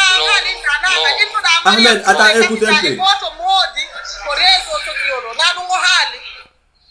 so ini ko kafita goto e modi e golle ga réseaux sociaux do wala ko ani no kafita ko be modi ande ko fi de bonda halde ka no dum don goto wata mi wawla inde goto do goto wata inde goto affirmer do goto ali fi worbe de ko da inu da modi no mi hali mi inni kala fala do wadu Mariam Touré o kafida goto e golle o kafida goto e modi do goto sini dra kala fala do concurrence wadu gol Mariam Touré concurrence yo yaw ka tere o créer assistance la même chose que Mariam Touré créer comme be wada concurrence ka tere min ko dum yaari mama solution stay min gorko mo mi adressé mu don afa amude woni ko debbo woni ko gorko stay joni mo fala dum manade yo wa Mariam Touré wadi ko kon en fait selon ko halu da kon si tawi ko gonga a fami parce que min mi watande ko gonga ma ko fenade parce que mi yali preuve ko hala ma kon c'est long ton explication si tay ko gonga goddo nabu buudu fi yo bedo wadu yo alla wirtu hono ko mama so licence sans coupable lono ngo ngandala min ko piiji hono nan telan ko mi calculano ko fi hondu min mi dumano to détruise gol goddo min simi walla tama mi détruise tama min mi yettali min affaire paati do mi bali bu do wono sutenu de Maria Mature mama solution yemme da mari ko mi piiri da ko suudu an ara na piiri gol himbe réseaux sociaux tempido afame donc min no wodi ko ma pinam harana innugol Maria Mature du manno a faami min ko mi woni do hande mi do ay darnande suudu harana mi torano go on faami ko woni selon odo explication makko si tay ko gonga makko honnay nantelan goddo nabu buudi yobi fi dum do hara yo Allah wirtu wadu do yo Allah wirtu mo nyalor ma keddan jama parce que hara on tigi ko wadi ko modja suuda gol ley wada si tay lon kadi lon habbola si tay lon kadi hara Maria Mature ko be haali kon ko gonga e hoore makko o nabibe sariya fiyo be yaldu kadi be haala ko be faala ko hare kan kadi Mariam yo Allah wirtu kambe don kala mo ma mama solution abim jabala ma Ahmed attends 2 secondes agani haade abbo mi haala min mi huday woni offer ka faatu on si tay faatu Maria Mature faatu hollimo engra yagal faatu hollimo jamfa sa reconnaissance yo Allah jonnutu faatu si tay lon kadi gila dum puddi Maria Mature o ala ko ngo utiliser faatu Maria Mature ko be haali kon ko tere non ko gonga e hoore makko ye o sariya o hulbinibe hara yo Allah wirtu Maria Mature kambe do tay kadi ko goddo woni leymu ko goddo woni honno ley woni numannade honno nantelan puusute ley ko bondo woni le to yo Allah wirtu mo yaltina mo bema be kala wondo bondo e dumuradu do on faami yo Allah ulando wirtu mo jonita mo kuule makko de lilo aduna Allah fo jewa min ko dum dumani la watte mi merci King Salu betana ma hunde otara no gasa jama fu anda fe pas gidi lagine ko hondo woni goldir gol goto déplace attaque ya sifa impa paaji do ma famude daro yeso pubbina camera wala fi Mariam Touré haraw jonnaka do goddum ko wata gol hore Mariam Touré première des choses deuxième des choses King Saliou a famude deuxième mimi wala ta do goddum King Saliou harami do jogiti preuve jo mi wala na ko mi do andi ko mi wala na ko gonga mi hubbina dum mi wada dum e journal aduna fo yare goddo pusala fi holbi ngolla na bala ngasara mi do jogiti preuve ji King Saliou mi daro mi fewton camera min na ko wala ndalan ko fenade minda ko wala ko fenade mi watta mi beke ko na bama justice police ke na bama gendarmerie mi wala ko se ala ko ngasi wulanu billah ko se ala ko lakine ko burdo pu pare to hakune Allah sida man ko nga mata ko yawda ko wonde nyinde injustice no lakine justice ala to nabo tum wondo combat go leta andi ko mama solution ko mi ma wondo andi ko King Saliou andi ko non jama woni conforum seke neddo wondo combat go lamu e problème ko situation do jama ke tuddo confonda ko to jama combat King Saliou sa jetti o téléphone ma do a interview vi goddo a jetti o téléphone ma do a interview vi goddo o wonti wo wi ko woli kon fop kon dunya jetti mo hakkunde mala King Saliou an hore ma jetta hore mana ba micro fewtina modi faatu e faatu atti da reni faatu dum hakkunde mala sina gubbu woni baato hakkunde mala an jetta téléphone ni fewtina camera inna faatu e be do be kon ngandi ko wolde be a jonda be 20000 francs ni ko be woni do hara ko 20000 francs goddo jonni be wowlay ko be wowlio be wowlay ko be wowlio apolan frère andi mi apolan to ngandi haali ko mi wadi han dumani dada kay mi inni si tay ko goddo woni awo tumuradu do woni ley woni puusu faatu yobe yaltuba yo Allah wirtu mo lila mo aduna Allah fo kewa si tay dom kadi ko faatu e modi mum ari haali dom kon e fe Maria Mature ko gonga ko no woni afami hara ko bay Maria nabi be sariya be ari be yewtiti dum do yo Allah wirtu Maria holla ko homboni Maria si tay don kadi be toñu Maria Mature yo Allah jonnutu faatu e modi ma min c'est tout mimmi wata inde gonga ma fenade ko woni mi hudu afami ka King Saliou do wajettude hala bon là c'est compliqué mucho complicado you know andi do c'est simple mi anda o journaliste jo pourquoi wadi dum dan andi no min on ko wadi kon ko hakkille ko juste da bugol visibility ay non Ahmed kanko wo mo joggi prévuji mo andi Ahmed sa yaltinayno no men joni prévuji din wonde o gorko do ko jonnado 200 euros fi wo yalto bonna inde Mariama Touré nden haray do men humpa si damari prévuji din tayno awata di yaltude do King Saliou andi ko honno woni duma enquêteur c'est que source on doit jogita des sources en fait quoi andi ko men ta la guerre de la communication aju goddo haw présento yeso ma combat mo don en même temps quoi en fait mais da waji de King Saliou ley non King Saliou dum ay si goddo yewtale hakkunde amen King Saliou ko woni ko hakkunde amen si mais Mamet Dabbola ko King Saliou ari hubbini ya 1500 personnes qui nous regardent an a ari ko hala ma antu e do foji yali joni si King Saliou a holli mo prebon ko yewtuda do ko ari o inni o yi hara la ni o woni on dido afami ka ko dum non menen men naya addupiji ma din hollado mais bay mo arda on ko mun haduda sa on do mari contact hollu mo prebon sa holli mo onno kanko ara confirma na jama on akide la King Saliou filu no hasima pinalo mama solution yoto ma hunde wotere en fait afamu de yoto ma hunde wotere min ko affaire azu manete ino do King Saliou me yobi King Saliou me yewta ile King Saliou mi hala piji bule pitale sa ra piji bumi na bana mali tonga me mina ma haisa montage afamu de mimi hidaka goddo wowlete quoi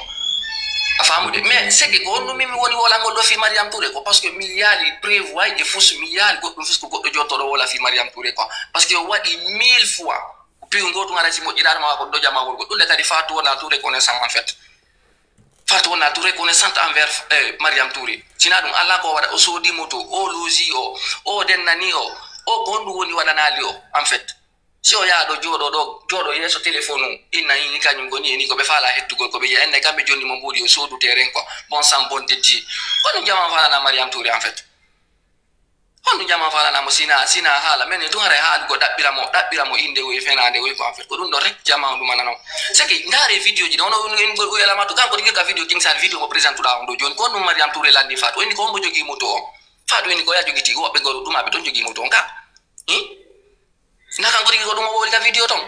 donc jama on do watta yilla enen kadi yetten piji ko woni kon positif wala ngade de marno actualité je hore Mariam Touré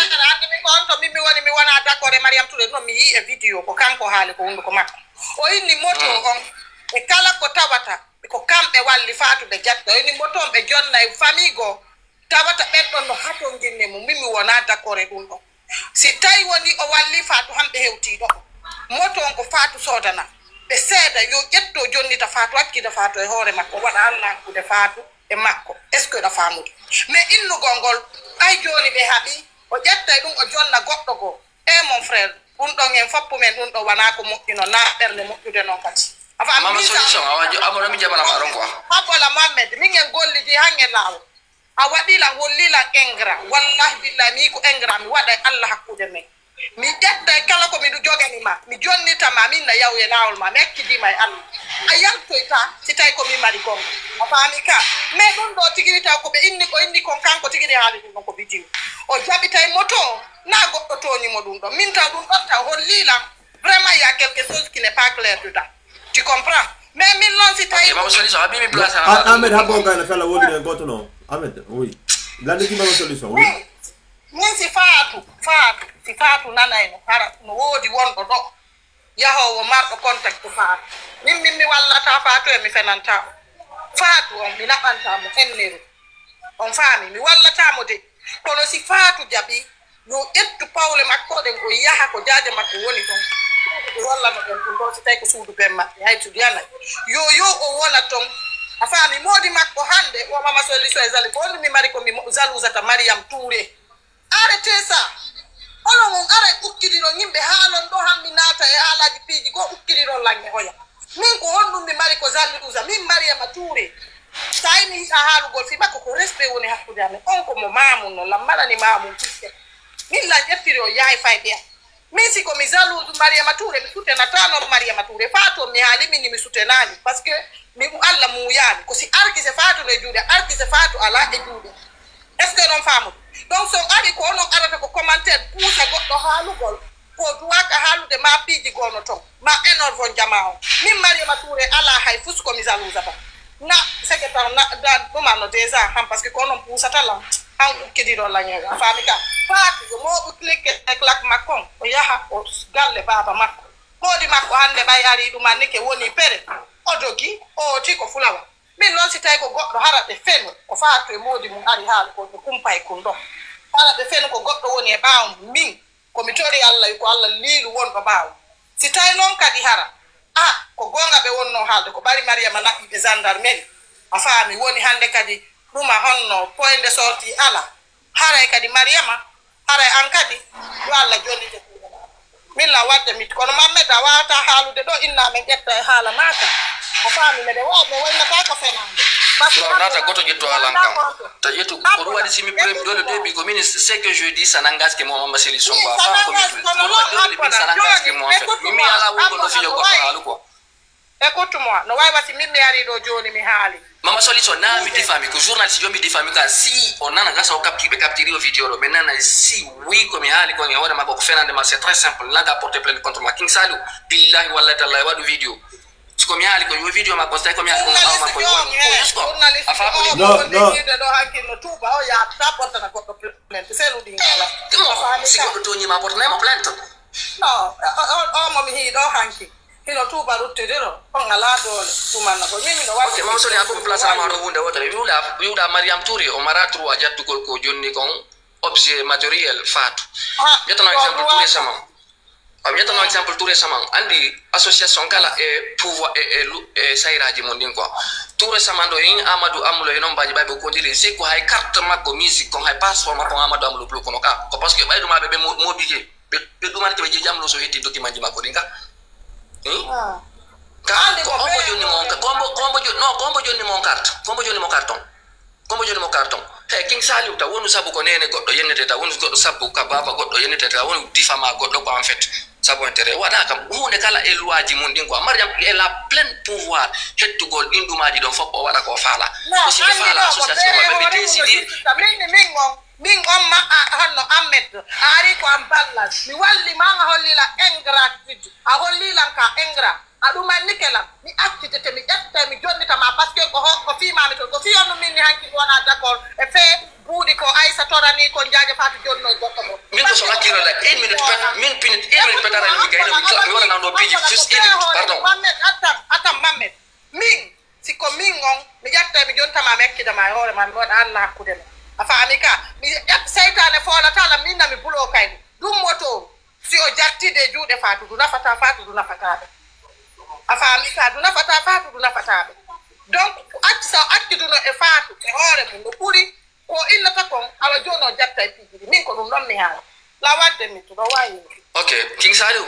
si goddo yirgani mare ndum si goddo yirgani mamango e to yirgana hore mare ndum o moto don tun hande mare fatu e modi ar modi makko ko marno do hakkol o moto dum tuyoni nako be bira dépense ma opération jaaduda première des choses to yegitu association Mariam Touré ko association agréé dum mardo agrément deuxièmement ki be mari roaji mabbe din kander association mabbe en fait Mariam Touré ton fi kala ko kanko ni président ton o wawata décider go lewre dum il faut qu'une réunion d'urgence organisée si majorité parti loi mabbe on voti yo moteur don sel des matériel ko be jonni kon fatu e jonni vi que yi la diffamation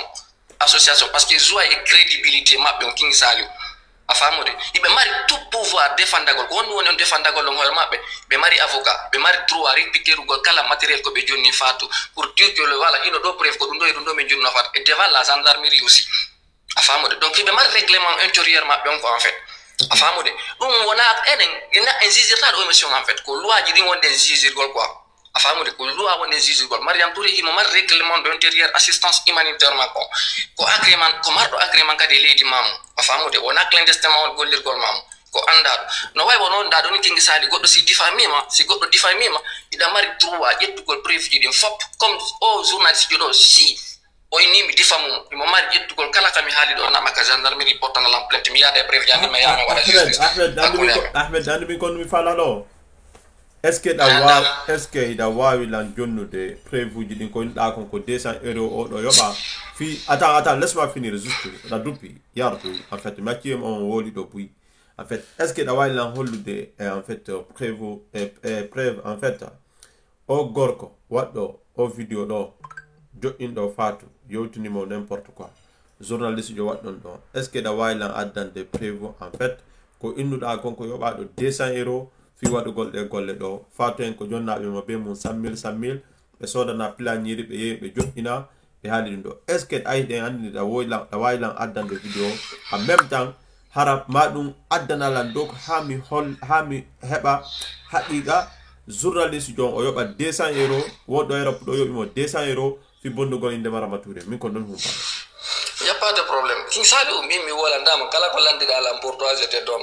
mais condition ñandino ton komi jiɗa andi condition ñandin komi jonnirta makko peeji komi jonnata makko kasa ha hande mi yaala information mi ɗum koma pasugol information ka privé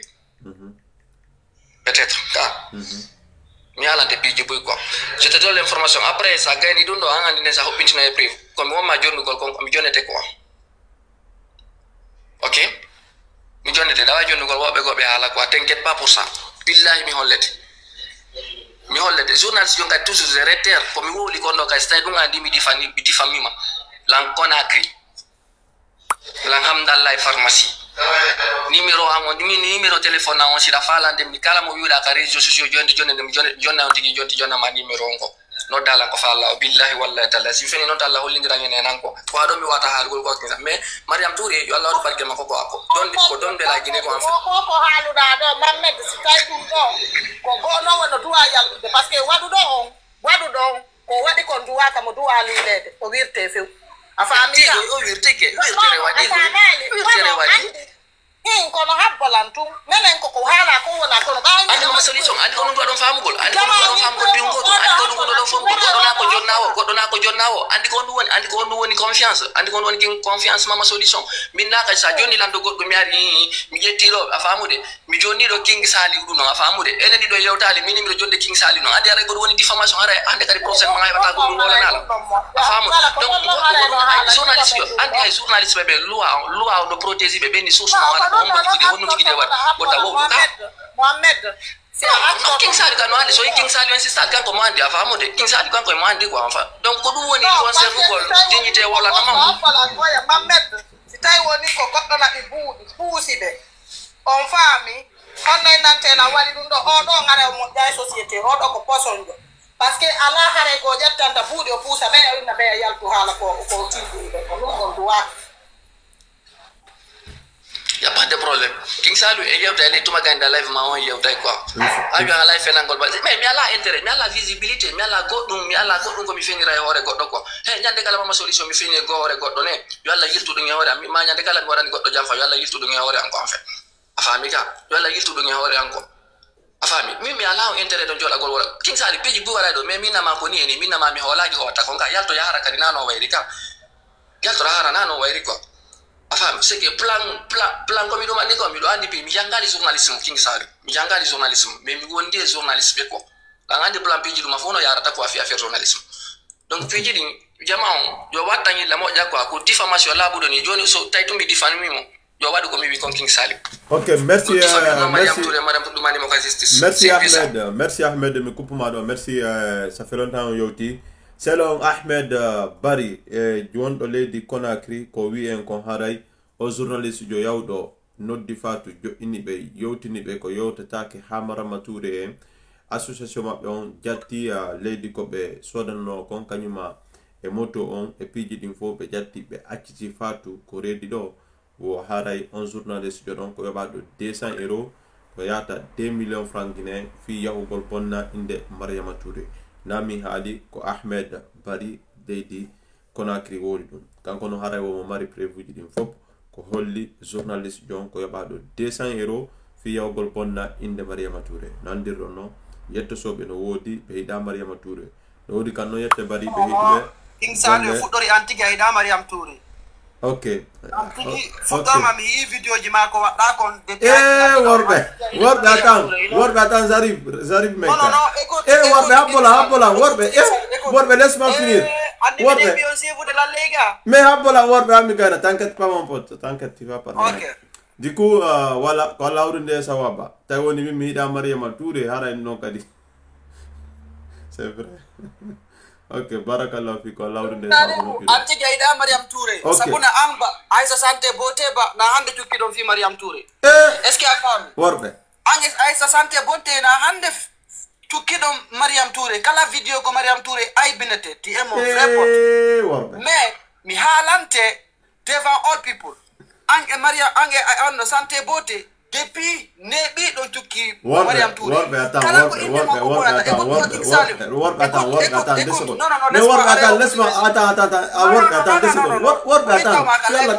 Kaka live ma tu vas me laisser terminer. Kaka live ma mi tawma. Ange Mariam ange santé beauté depuis nebi bi jukki don honno comment dirais Mariam Touré. Est-ce qu'il a fami? Say problème mu yalti ka réseaux sociaux ko ange santé beauté to go vidéo fi makko. Hala ji bondi. Ko honno o journaliste jo wawata andirgo ka fatue. Ko honno o wawita hebirgo renseignement ji. Honno Fatou ɗum wannaka Fatou dankaka habbi ko Mariam Touré heɓi ko Mariam Touré heɓi mo kanko nene makko kanko ni bam makko kano windike ko Mariam Touré doit fawta gon Fatou e modi mum haɓe maaya jamais de la vie ɗum windaki hay nokko ɗum windaki hay e nokko ono ɗo ko anduɗon Mariam Touré o millan andimo ɓuuri on par ce que ko virgoto min wilan andimo kadi au fond est ce que on fami donc no wodi piiji wosi haqqille honno si seede ala ko haqqille ñaawata on yi vidéo on ko journaliste jo on parce que on ko vrai bila korojo no no wata hennu warba ta hennu ko vrai aadejo mi anda ko no mi qualifiirtamo parce que goɗɗo so woni o jok o anda golle makko ɗen o mérita golle makko ɗen kanko tigi o anda ko woni o wadde wona journaliste jono rectification wona journaliste kadi ko ni boma yay waɗi ko watta ko haɓe bonni affaire amlo e honno e nombaji few hande ɗum ɗon fof hande ko honnum nombaji sakitore ko arugon jeeje amlo inna fi Allah yaafo ko min waɗi erreur i ɗum ɗon fe i hay wala par ce que enen guine en jew se yii goɗɗo no ƴawde ɗo yen wallitomo ko yen geru ligen fi makko few hande fe ƴeka amlo e nombaji ɗum ɗon walnake ma ayi watnama artiɗo hande kadi woɓɓe waɗi ko watta kon fop ɓaywe tawi Mariam Touré no waɗande yeru ko wawi kon ene Mariam Touré marana hoore makko ene koko yimɓe ono ƴettude junnammo woni o ƴettude o wallito miskinaɓe yimɓe Allah ɓe hi par ce que Allah tagu fof o fonnaari ko yeru ko yimɓe woni okkordemo ko woni o ƴettude okkorta enen pullo fota ɗen inni nagge ko ɓe huma ɗon ko ɗon ge ñamata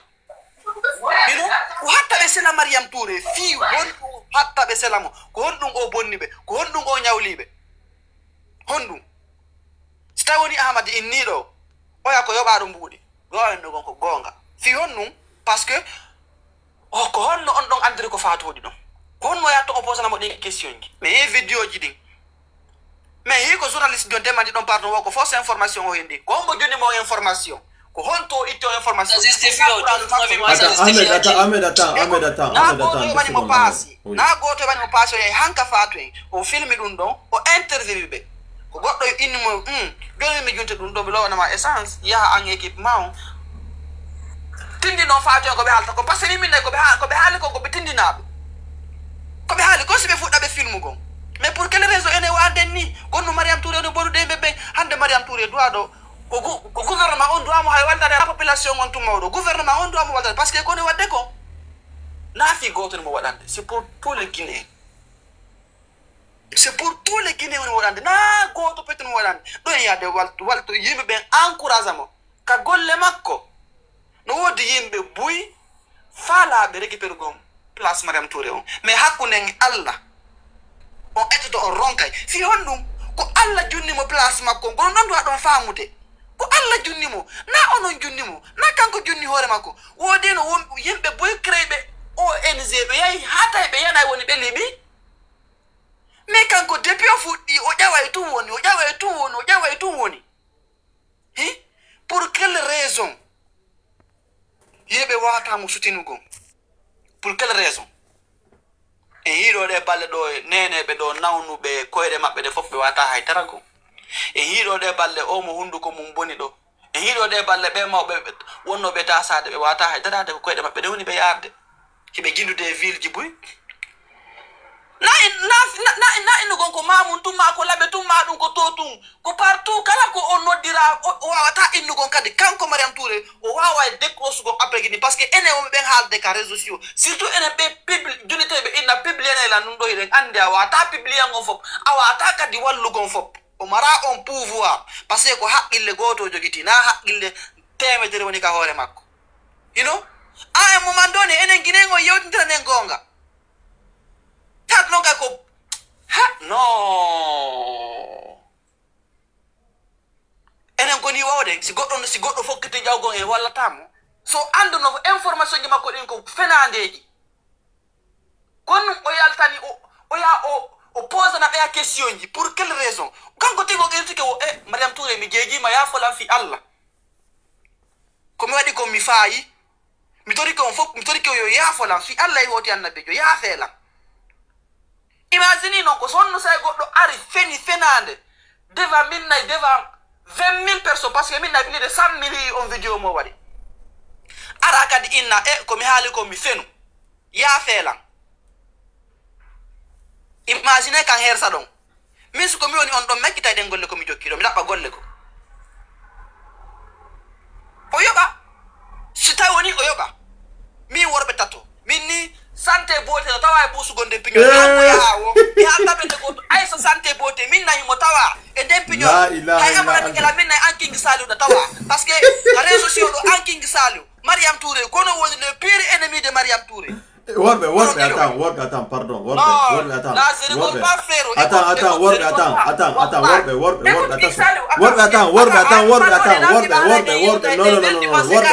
Attends, 2 secondes, Worbe, non, attends, non, mec, attends, non, attends, Worbe, attends, 2 secondes. Non, Worbe, attends, 2 secondes. Non, pardon, 2 secondes. Mathieu Woli trop, mais pardon. En fait, making Saliou no ko nomi golder alla dandang argon mi bonna inde biddo goddo mi bonna mo golle makko den a woli dan do hala taw sina wolu noka déjà haray c'est mort dandila mais ça fait buri 5 ans de andindiri bon wataru asima fena yeso fena bonna la inde fawala hunde en fait bonna inde la inde ça veut non attends parce que quand on a quoi alors il y a falloir de multiplier parce que là c'est trop c'est un matin de fait ça veut dire pour y 1000 si ça nous darde ko TikTok mais on a combien de personnes sur Facebook il nous donc quand la mimi on alta non attends non j'aime pas ça non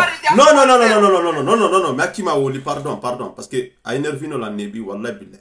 mais on se connaît longtemps minking Saliou hakilan den mi mawni ko hakile kon pay ko moins 30 ans mari mais mawni ko hakile nami on n'importe quoi jodo to do bonna inde ko si woni min lan tawa noddugol o journaliste jo fi wo yawo bonna inde Mariam Touré to Allah ko lan ko dabbata ko ino ko dona mais kala tonu do la indi la ani Mariam Touré o hudi Allah nyaaw hakkunde men parce que min be arno do bonnugo inde Mariam Touré de be wonno haalde do inde Mariam Touré nde mi yaltayno mi defandomo onon tayon wala yaltude wono andi onon en fait jamaon si be yidi goddo sago mabbe ko min na ko welata goddo wata ko hakkilande jetti kon nde be yaltayno do be na Mariam Touré ko kordo Mariam Touré ko maccudo yehe ndaron vidéo ji din ko mbo wonno ton ko min king Saliou Allah pour attends laisse-moi finir sondari ko der passant mi publie vidéo ji ko journaliste jon wadi kon est-ce que on nani la wi a Mariam Touré ko wadi kon ko boni ananta dum mais onon sagomo na ko goddo publie vidéo hay et pourtant journaliste jon ko kanko publie mais mi jetti vidéo mi ari mi publie ko passant mi addi kadi journaliste jon ko tori do Mariam Touré pardon inni ko kanko toni mi publie non ko passant ko piji din didi kala ko tonya don e ko jaba don fop mi publie mais baytun oyano wela on puri hay menda honnu ça veut dire mi doaka publier de vidéo fous ko concerne Mariam Touré sina argol tun et pourtant min tigi hasandari vidéo jandi majorité on fop ko komi halinde Mariam Touré ko mo ananta mi do jodi mi aybina Mariam Touré na handen me Mariam Touré do me mari di numéro 1 du coup attends laisse-moi finir Johnny laisse-moi finir anni ko mi gaño Mariama Touré hakkunde malla anni kadi hay a anda tayna menen yobi o journaliste jo do fi yahugol bonna inde Mariama Touré inda mi Aïssa Santé Beauté wallahi billahi to ñila mi woniri mais abala mi gayna sabu ko to dara do simi yafa ki walla la lande to man do la kan en fait jama on gasuti ikko go ko commentaire ji do la vie de ma mère ayono on boy lot don sella jabi man yeso ite kumpa la habbio andi ngene ko haaju mabbe andi ko en fait mais non parce que ça me fait mal worbe ko da wayla attends worbe attends mi o wondo halde do fima mi ando Mariam Touré hari on jom baka taw mi ando Mariam Touré hari o fuddaki de golle worbe écoute meka yalla halamo halaji haron andi king sale ko da famude non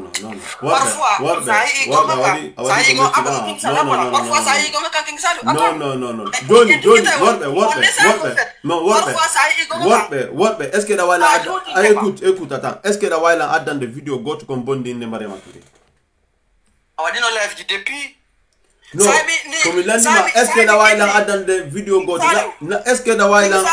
que da wala hollude live goto mo mi wadi har do meni no Mariama Touré wadi do mojja Mariama Touré no film de be mojja ma har ko mon ay binde ko est ce que wala dan wato o débat hubbi no sa go me don live on boydo ara critique am tu fais partie parmi ses ennemis ta capté ou quoi ta way wadu go live depuis longtemps a wada live mi wada live ko fop ko wado be live hubbi no wo live ara acca goddo ara dénigrer goddo qui est son premier ennemi d'abord.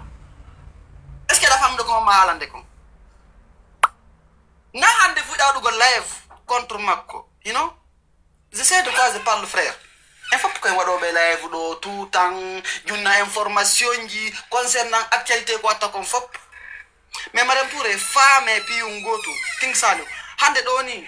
ko Allah wadi ya ar hubbana do live yimbe be fop ara jento ko halta ko na goddo wadi goddo ko ne uma mun nade goddo ko ne uma yennude do nene baba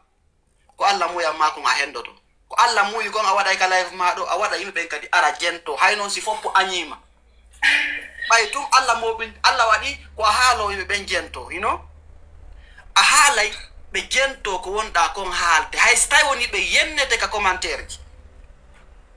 Donc Mariam Touré, c'est une personne à respecter. Mariam Touré, ko tagado mo alla tagi to ni fimu panti darjamu info pour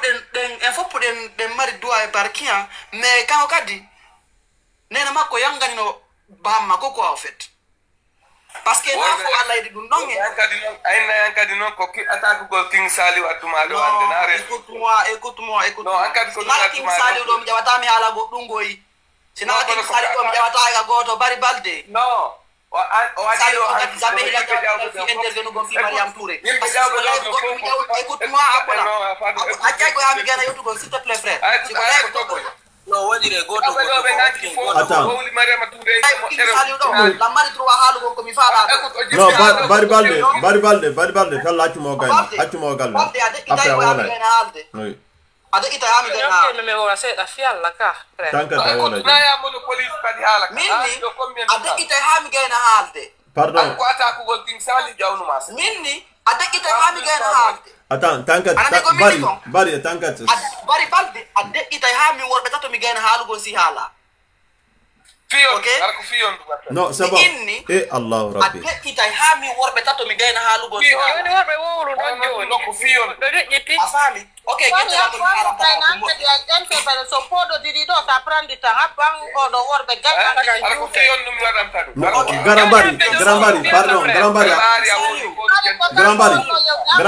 Grambari, pardon, 2 secondes. Awola John Gram. Tankat awola, oui. Andi si wagoto en tant que pote. Oui. Ti awoni halowo. Yimbe ben fo jento asuba ko yaltinta kon ka hundu koma. Wobbe gono anyirama sabu ko ettata do wobbe go be arabe denigra yimbe be hidi. Harada suti gonga kan. Mais accure ben don hala ko faala hara dandi kon be haalde kon alda essence ko jisko ni be haalirde worbe jamais me akal goddo yawi do Mariama Touré jamais ta capté ou quoi jamais mais ko woni mi akal goddo yawi do Mariama Touré mais si débat ari wobbe go arano won d'accord e Mariama Touré wobbe go wona d'accord Anti andi King Saliou mi jabata goddo je cède la parole à certaines personnes si mi haali do ko mettion yaafe ante to Mariam Touré ko bandira enen Guinée on fop merci beaucoup joni comme King Saliou ka merci mi wuri ko on fo mo don tam mi urati nane parce que sawdo no wolede awa mi wuri ko min depuis hanki mi yumno dum do to mi ande o journaliste diro ko vrai na figi joni mi wowdi no mi ngasta jallo Jasim na King Saliou de yaltin ka hundu kom mi ni journaliste on ko na figi jo o do ka yowde o yidai fa to en be speaker ma ton ma o fituni ngo Mariama Touré billahi ko wadi ko labaka na o vrai journaliste dai na ya mi fen vrai journaliste comporte ta kasi o comportement mo wadi do hanki modo andul actually taw ha taw anda hi ko gonga Mariama Touré wadi be dun ko fop so yalta e bonnu gormo inde na o vrai journaliste fe mi ngondo ko wadi ko wela lam fes min no la won Mariama Touré bayna am fe ko wadi ko min do wata wadde ko Mariama Touré woni wadde ko yimbe ben no yalta no inna himo nyaamude goddo ka kon golde don ko don ngabata ko nyaama c'est normal ko asike makko mo be ko asike mo nyaamata bay avant Mariama Touré yalde walto yimbe be hay goto o zari yaltu ko wada kon ko woni wadde do ko we bustina ngoya mo be ka golde don ko don ngabata ko nyaama ko undi la fami makko kat den mérite kat mo mérite nyaamu gor kat yo nyaamu ha yo na tek hakkunde ngal min dola weltani mo ko watta ko ɗinɗa ɗo haala goye mi wolnani kadi goto won ɗo nder ka mi affaire mi ɓaydaki hay goto kono ko minni tun yo Mariama Touré yo continue golle makko ɗe minen en souteni mo 100%. Point barre. Merci beaucoup King Saliou woɓɓe kadi no mbaɗa ƴewde kadi ɓe yawaylan jippinde kadi. Ok, merci Banda Nani. Merci beaucoup. Mi yurike on fof. Merci. Allah wurinde sababu moƴƴuɗo. Merci beaucoup. Merci beaucoup. On va pouder chaque. Ok. Merci, c'est gentil. Aujourd'hui c'est soir, worɓe tatari waɗi lan. Non, petit, wallahi billahi. Mimina bandi ko nanguma marok. Ana rena wallahi kadi ko men mi privé harama do ko woko menen mini combo di la sourdingue ka commentaire gi na lega no miti commentaire gi ande awala ifnade no comporti komin tigi komin bari konum blokanda commentaire gi ande ko ka panel na mi jawoy Fabela ko windan dalan ko arrête mini ya accio ya yewta ko no ay nado nyako jona bala mi Fabela nena njara madame Diallo ay nado no winduda arrête mimi windan tama sifa un commentaire jamais de la vie mimi ma arrête ça veut dire qu'il faut arrêter ce que tu fais c'est tout qu'est-ce que je fais mais tu es en train d'interrompre le petit et je te dis arrête s'il te plaît c'est tout. Il faut arrêter. S'il vous plaît, revenons à votre ton, s'il vous plaît. Tant qu'on ne peut pas. Oui. Non, attends. Madame Diallo, attends. King Saliou, ok, abot mi famille na jama. Opinion publique. Abot, an ko opinion publique ko yo kala yo avis ko ngara ko menta ko du opinion publique quoi, pardon. Écoutez, attends, écoutez, pardon, ay so mi talbe en tant que yennal. Min quando en fait fari là on goddo ay min hala ça me dérange pas. Dérange la c'est mais attends que voilà il nous de laisser bien c'est les commentaires en tant que yennal. King Saliou c'est même pas ça. Andi min ko ndar min nani koto bari balde do yo accu min ni arrête parce que ni ala wade comment tu defo parce que ka hondu ko comme ni wodi min na arrête mi dumano ko fi yo accu no worbe tato yewta afami sa ndari ka dubi mo hecci worbe tato donc worbe tato no jonde adimo onon do fo confrère be ko do wondon menen hankar men kala ko ma do hay ka sutende Mariama Touré ala dari ko boni me dat mari droit jondu go ngati dimani donc si worbe tato jawi ayantigi nane minni ma King Saliou reste tomber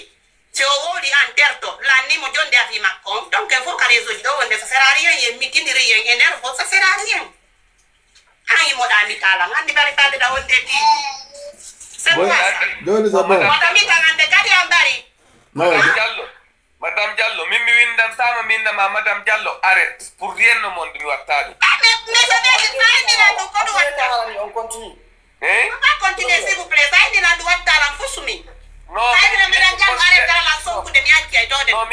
in gol madum, je considère ça comme un manque de respect. En ta personne, oui. Ah, d'accord. Donc, si c'était manque de respect, mais pour moi, c'était pas un manque de respect. Désolé. Ok, Johnny, merci. Voilà. On n'est pas là. Voilà. Donc, on dit que Arata Kalam. Ok, merci. Bref. Allah aurait dit ça va mo ibn taw déjà parce que min déjà non on t'y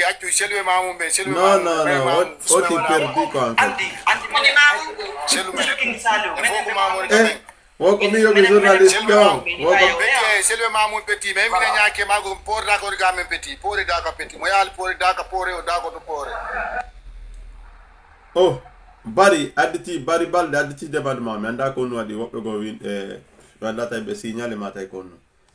adito demandement non ok merci nani Allah urinde sawaba mais juste ande wallahi mi wana contre bus marama tude mi wana takadi contre adem wallo julbe you know mina mi on ade mais bungis king salu min beter totolan ko beti wo beter totolan minna minafiki be selaila minna minafiki joni ko war nafiki wala kabe joni ko war betato nafiki ko nafiki wala kabe min nali war betato ko min mi yaldu war betato min ko bari ya tay non tata wa den ba parce que da lay bu di fo mi woni ko minafiki la ko lu do wala dai ko woni na minafiki moi ça me dérange pas non war kay dandi ti kono meka tanke ko ko hundukan ko no ko yajiri non ko mi wufi kon dom tutta e ko yeso mbo tigide ok joni dandi ko mi fala do warbe dandi ko mi fala voilà on va donc até interrompre ko levon até be jonna vision e dim ko fiat ok je suis d'accord avec toi warbe joni ko fala até organiser den en même temps ara yowta mo mais mi do frère jogoto dara até dara wala ono désolé ono be dara tawi on do mais até mo anda ko nu na jawo live toujours yo tan ko no fala yo tude après ne fecce no continue no oui frère dara on ay anda si don do no bon ido wadi mi ko king abi wanene ala ana se grand pose frida do dandika mida lusa angadi ko ni da yo solution do Mariam non mais excuse-moi mais là non je suis monté en fait Ijabu désolé hein on a ton bruit no hewi ton trop en fait ko bruit no ko wonda ton ko on mi tude na nene itimitement bon 30 secondes voilà on passe. Oui, voilà, du coup, je disais, moi, je suis juste monté pour vous dire un petit coucou, voilà, de côté des soldats, et puis te dire bon courage et bonne continuation sur tes projets, sur les lives, et puis voilà. Mais ne me dis pas des communes, on y a photo, quand vous êtes en plein débat comme ça, idéalement, il faut avoir des idées cohérentes. Je suis désolé, il faut avoir de nos Congo, et quand même l'esprit de faire des idées critiques, c'est-à-dire quand on avance et puis enfin vous cherchez des résolutions. C'est comme ça l'idée de critique en débat. Mais si on faut qu'on ait côté gauche, ça n'est jamais aboutir quoi. Donc non, juste un petit bonjour et puis merci la famille. Ok, merci Nani frérot, merci à la marque en la merci Fimado frérot. On a ko Facebook on la indem yaw ko l'école, c'est un sabu ngalla non ko metti mignon sela. Kono yobani lan ko jangi ko. Ni buri 10 ans lan jangude lewru an goto ko beteno yetteno dépense mo ko barakallahu fikum ye ko lakkol ko do yin ko ari wala betom yam janga pula no buran la important no gollo yam janga hala baba ko yimbe komo be yimbe be wala tala merci nani Allah wonde sawaba monsieur dara idon do ouais ok grand on do idon jang problème est-ce que la way out après là on sera ok problème. Merci Madame Dial. Non, ko bari balde to no. Grand bari. Oui, non, anti attends, mais anda jon si Madame Diallo fa la ko yimbe ben dictante la live di miata di ngestawi ko on mas non, attends, hijab, attends, te donne une personne. Allez, Oui. 1500 personnes d'arder, 29 demandes no addaga fi Allah yewten ko fi Allah oui yewta woni joni la me hedi bari balde fasi bari balde no King Saliou min hanki mi wolno andi mi wolanno ma hanki ko laabi kon poy min ne o do phase be tonya woni Mariama Touré 100% dum do min hanki mi woluno bayna be dugol tum hala hore hal hanki mi wolno min be tonya woni Mariama Touré ay no sorti journaliste John Mariama Touré Fatou mi vidéo oui mi vidéo donc andi on donc ko après gendarmerie on donc tawi o maji tay ko ma o wolira non parce que ko ka gendarmerie andi quand même be na bay goddo après be nawa joni si tawi a tubiti a wadi dum do joni men ngaccitara men so kalima donc on don vidéo dum don kan don hala o wowluka mo woni sous pression c'est-à-dire o wonano libre do wolta kan ngara 100% parce que mena sari no bawo makko so wolano kan don ko ka babba walo yayno do wadi time woni obligé wowlugol kan don hala quoi kono tigi on kanko tigi mo ande o tolu 100% waro hukki e sujet mo andafi mum hore o andafi mum binde andi yimɓe ɓe ɓe yay tun hunde ɓe lanɗota ko profondeur on na kamɓe hollidiri Mariama Touré e Fatou Mariama Touré ko ka yaasi hocci Fatou hani mo considéra comme feetuɗo a wi hani mo considéra comme feetuɗo si hoccimo o waɗi piiji ko dowa wadde kon ha hewti kaw hewti ɗon donc ɗum ɗon tigi on ko gonga on mo quoi journaliste jon mo duwano kadi landagol pardon parce que ɓe faala induise Fatou en erreur sufa wano ko yimɓe ɓe yawno ukki kon e oya nombaji bantigel ɓe ukkidirimo e grand oya honno comment dirais-je e amlo dallo vite donc mi vidéo on donc c'est ça ari mo doit landade pardon quoi voilà merci grand Bari merci nani Allah horinde sababa joni ko Madan Diallo en Madan Diallo même oui King Saliou to me hedi oui amati do kay Madame Diallo ok barki 2 secondes awa yewtu mi yewte après grand c'est pas grave ok joni barki vas-y do me hedi ba good do me hedi na on fota on jara mo salmina manani mais ko adi ko mimi fala poti qur'an on takko don quoi min nano mi golleta toujours ko moni wara qur'an takko yoni ajja ke milando ma est-ce que hadda duma da mari dalil ka qur'an fi a jodo hala vi goddo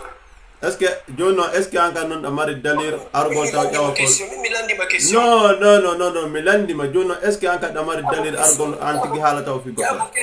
mimi hala fi goddo taw dim bon la sens mais ala mi accata continua parce que fi yonnu inno gollanta qur'an no mari sens tay taw l'islam no mari sens war wala inde baw inde goddo bamako joni pourquoi way den halde inde nelado inna qala rasulullah ndo na baw nelado den halde inde makko kan be bet be anda hay l'islam taw anela no maki balli wonne wala kan harf say ko moji tay da way mojinde da way mojinde tiku yibe membe jon nyando do jodi do awata wonda ameda jawde live awata wonda meda halde fi goddo laccu don non tawa amene do men halde do men feccinde information wondo do important ara wiya men do baro ragol din hara anda e din hono be fosa landi ke kam adadul faraidul wuddo yara be anda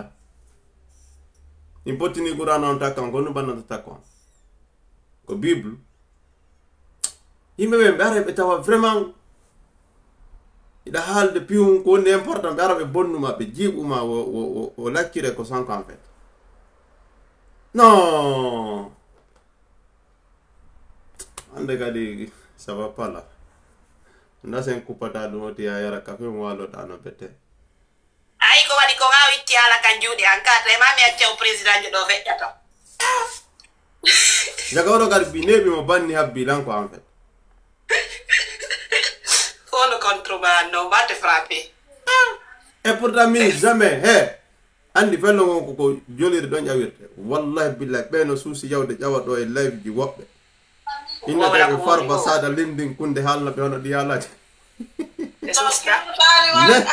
hande mi anda ko mbo innutuɗa bimɓe o débade mo heccuma Et pourtant Salut lamba ecce mi wawa fekki ngondo message goto fi actualité Maghreb bonga. Worɓe tato aboto ami gayna. Merci. Ok, Madame Diallo, vas-y do medium parce que même si mini do mi alay. C'est dans ça beaucoup. Worɓe tato aboto ami gayna actualité wala yadde pause. Madame Diallo. ta jabu goto Déjà dari do nane data ki salu do ta jabu goto perturbe ma ko yimbe négatif be quoi. Voilà. Ay bari balde kay no kopde la. Bari balde.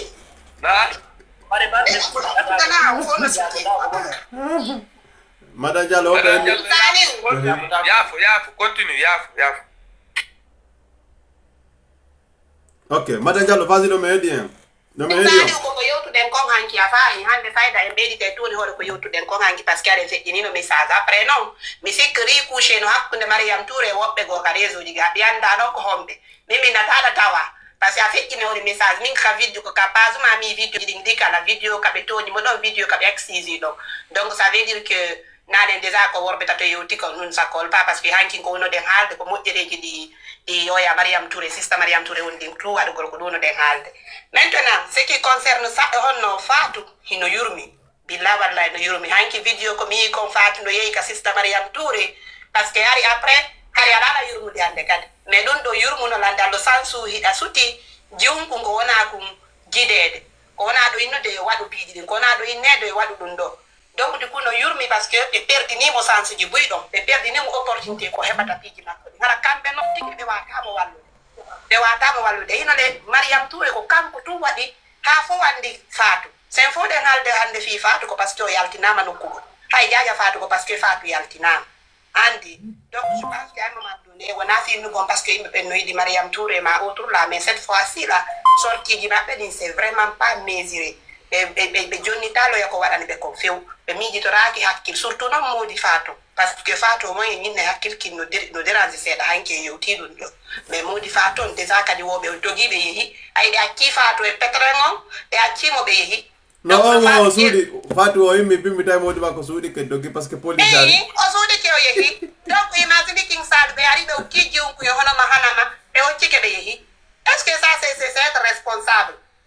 walla billahi no yurmi ha feƴƴiti wallay ɓen Fatou yo wallumo mais mi hoolaki goɗɗo go wallay ɗo Fatou par ce que ɓe gayni jiiɓu situation Fatou hay wonno ɓe wallude joni walleni joni leyɗe ɗuma fof jaɓtama et puis sista Mariame Touré ay ko won ɗo gollude ko ɗon o ñamata faalaɗo o yo wowru égoïste yo wowru kitti ko yo kirtuko kono ko ɗon o ñamata ka won ɗon gollude en fof kaka wonden ɗon golde ko ɗon wonden heɓude o immota ko ƴetta o dépense am ɓuuɗi makko o jawra o jolda waɗa démarche ji fof o ɗaɓɓa partenaire ɓe tout et tout innon kanko himo ñamude mo ɗumanade hoore yimɓe ɓen hay moment doni accen ɗum ɗon ko escroyagal ara moi je vais limite là. Ok, merci non Allah hawrinde sababu moƴƴi ɗon maintenant monsieur Dara en tawi ɓe gayni worɓe tan ko te arta joni ɓayide a suti ɗum haali merci Dara en araɗo ha joni Madame Diallo leyga Madame Diallo ittemi tuman si ɗon ɗo ko ɗon tan ɓe no ko live ɗo aranama Madame Diallo ɓe wolɓe ɓe joni ok vas-y ɗo meɗi on banda haray hari lalle mi ɓooyi on jentade di fuu min komi haalata nder ɗo par ce que komi guine jo Mariame Touré ko woni ko waɗugol ɗum ɗon ko wallugol enen guinéenɓe ɓen fof no na kanko hoore makko tun woni wallude juste ko population guine woni wallude ala ko goɗɗo innata himo ñamude goɗɗo hay kanko do hay simo ñamude himɓe ɓen kanko do o heɓi on ɗuya ɗon on courage ɗon immagol sutena guinéenɓe ɓen walla ɓe par ce que fof no suti ko woni ko waɗugol ka réseau mi ala yiide yitere anden ko woni ko waɗude mais lan suti ko woni ko wadde ka réseau ji himo wallude guinéenɓe ɓen partout o inna komo makko tun woni wallude o inna ko moɗo tun woni wallude au fait ala ko yimɓe ɓen inna ɗo Mariama Touré waɗitirini himo zar himo ñamude mbuuɗi himo boni min do kam mim la weltani Mariame Touré moƴƴa noon la weltanimo ñande mi juulomi torto Allah ɓeydu courage makko Allah hara o cippitaki ko Allah ƴawnumo ɓurtamo ƴawnugol au fait min haray ko ɗum ɗon mi mari komi wowla ɓuri ɗum ɗon ala ko mi wowla innoɓe mariam touré goɗɗum min do la weltanimo moƴƴa noon ala ha ko min nami weltanaki mo la weltanimo moƴƴa noon mo wallude jama moƴƴa noon ko goto waɗali taw. Ok, merci yani banda asa juuli kadi on toronto menen kadi ɗo aba si Allah jaɓi on fodila arano e jital merci ok worɓe inda vas-y. Assalamu alaikum mara mi salmina taw guinéen ɓe Maroc ɗo fop e wonɓe ɓe partout dans le monde sinamin voilà haray nini kadi ko fewndi ko Maroc ɗo nini population maɓɓe on no faala révoltango mbaɗe ɗon ɓe Maroc ɗo fabe voilà donc ɓay noon ɗo gandi guinéen on no heewi ga wonon sabu won ɗum tere ɗum ko hande fuɗɗi frère non mais koni ko cette fois-ci il déstabilise yaafo ɓe waɗay woni sous forme Tunisie waɗiri noon quoi en fait nam mi faami sous forme face à l'homme en fait est ce qu'on faami par ce que agression ji no ɗuuɗi yiɓe jattede image no publiede comment dire ala wo ko ɓe ala ka waɗede wo ɓay noon lamɓe maɓɓe ɓen ala occupa gon e yimɓe ɓen fi sensibilise gon sare ɓe ka pays maɓɓe donc kamɓe hannde kadi ɓe révoltine hoore maɓɓe ɓe yaltine ɓen ka pays maɓɓe donc kamɓe kay noon soodi kamɓe fuɗɗike ɗum ɗum ara Maroc ɓuura won Tunisie wona woni le plus pire donc King Saliou après mi noddoti ɓe expliquenama détail seeɗa taw ne wawi waɗugon vidéo fi sensibilise gon yeru guinéen ɗon ɓe Maroc ɗo par ce que ɗoya comme ɗoya e sensibilise de goɗɗo go sensibilise taw communauté ma o ay ka donc c'était mon message après mi noddoti ɓe expliquenama piji ko non mais mi jippoto ɗo tum blokuma andede kan an pré artiɗo so finde la orne temps merci mecca après noddoti merci worɓe min kal mi bloquede mi siw King Saliou bloqué mi bloquede voilà comme à côté ji ɗi foara yetala merci allez worɓe t'inquiète pas sen gayne yawtayno en jattide sade worɓe so ginni hukkoto hakkude maɓɓe are ko ngeskoroɓe merci araɓe loppi comme kede yoɓe jokku misina kala King Saliou ɓe joɓata haalgo joni ko awa min noon ɓeɗo fof ɓe andila ko mi kadi maɓɓe Hijab, s'il te plaît. Don't come on escrow John and quoi. No. Okay. No, gara now no. I got on a low escrow and your town too. Koto ya fe nani haymina ni to mongo. me woni alande few ya ko bari balde. Ko hala. Bari balde no mari jube la babe de worbe. On sait jamais. Indano. Ka célibataire no mari jube la babe hewtu be jombe de. Ko kutra wanko ya fo ko granta woni ya en metindira ni do ya funano mi wayno. Non, il n'y a pas de souci, on est ensemble.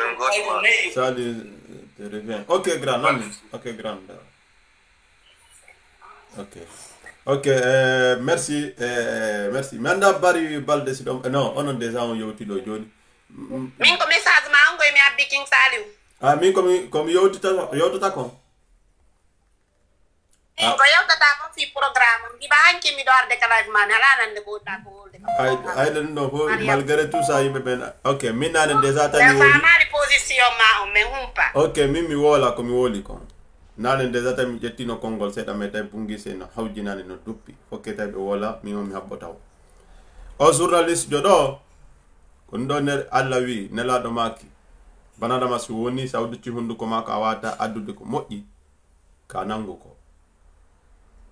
o si do men do ko beedo innete ɗuuɗa nafa no ɗuuɗi lorra fatu no reedi nini ha ko gite o journaliste ɓe ɗo e kun kaftani mum hono kun kaftani mum an ɗo ari o jooɗike selon ahmed wo o yoɓama 2 millions francs guinéen o yehi o jonni fatu e modi mum o be mum 100 000 francs guinéen 10 euro o sodani ɓe pila ñiiri suppu konko e kako suppu honno par ce que laggine ɗo heege ngen wallahi billahi no toon moƴƴa andata ɗum no ha sonna guinéjo ñiiri tew ayano ñamirta noon to anda ko weelaɓe ndi ku ɓe ñaami ɗo ha ɓe gayni woɓe yari mi anda siko ji énergie tawi ko honno o yehi o joƴƴini ɓe ko terrain ɗon o haalini ɓe ko ɓe andi e ko ɓe anda andi comme si haari haray ko ɗum won ton fatu noon nini ko sowiɗo o alano hayno o fewira sabuna sa nani debbo feway koye jam o woni wallahi billahi ɓe ganno fewde wallahi heɓu ko ñama ma ɗo fewata nara ko leydi ndi o fewiri fati yurmi diku haray noon journaliste jon selon ko Ahmed woli kon o yoɓa mbuuɗi fi bonnugo inde Mariama Touré ono wonɓe ɓen sikkude min lan ƴetti position andi min King Saliou mentalité on déjà feƴƴino ɗo neeɓi loin himmi ha jaka ɗo komi argol joɗo mi bonnana pullo projet mum simi ara mi finance tum mbuuɗi an hara ko mbuuɗi an ɗi mi golloyi lakkere ɓira wicca fi pullo mo mi anda Allah danda arugol mi bonnana pullo mo mi andi ara ko mon ko wadde ça veut dire ko pettiyaga ko ɗum min si ɗon haalde lan woɓɓe men gosi haalilan Moussa lan surtout leñol pullo parce que mi finance ɗo ɓuuɗi 500 € fi leñol pullo min naali on nowi ko buyi 500 € na buya mais itta ɗi wallonde wotere waɗa fi goɗɗum hara ko ara na fi nene an na fi baba an na fi bappirawo an hara ko fi pullo mi waɗi surtout noon ɓe fulɓe laggi nani goɗɗo no e mon no sorto ton no ka nafigi yennalan o ɓenna jon 500 € satta tuma yawɗon ɗo pikkuɗon pikkerji Europe ɗo e santieji bâtiment e rondini on ha bonɗon o anda 500 € ko mbuuɗi buyi Europe ɗo billahi wallahi so ɗamari 1000 € ittugol ɗon haysi ko 50 centimes a tawa no satta ma parce que dandi ko nunnete ko fina dawa du coup enen yimɓe men ɓen ko ɗum waɗi ɓeydi ƴoƴƴude ko ɗum onon ɓe wonɓe fuɗɗade waɗugo vidéo ji oto pullo fuuta goto dow puusu on e waɗugol ɗo wo fi goɗɗum leñol mon ko sele yimɓe ɓen ɓe ala jikke ko ɓe suuti a wonay et pourtant l'islam on ko wi kon kullu ibnu adama khattam wa khayru khattayna tawwabina ban adama fopp ko fal jowo summiyal insan neɗɗo ko wiyana insan ko bi sababi nisi koko ɗuuɗi kon yejjutugol ko ɗum innete a langa arabu insan adon ko yejjitay ɗo ko fal jowo diku onon si goɗɗo waɗi piiji 10 ko welata on so waɗi piihu gotu ko welata on on asarnato makko yennemo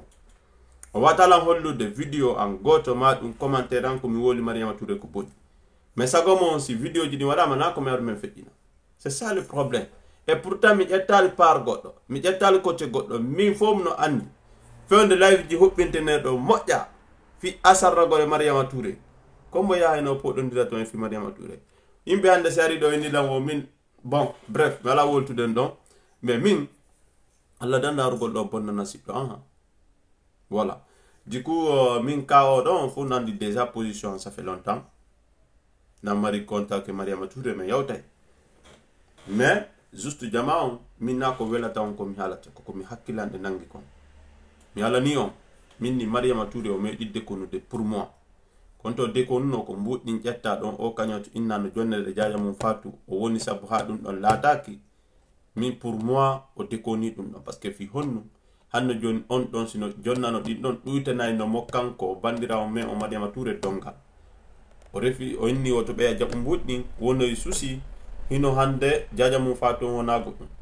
du coup o journaliste jo ɗo ko ɗo bonnani fatu joma terrain inni jatti terrain haray wassalam aray noon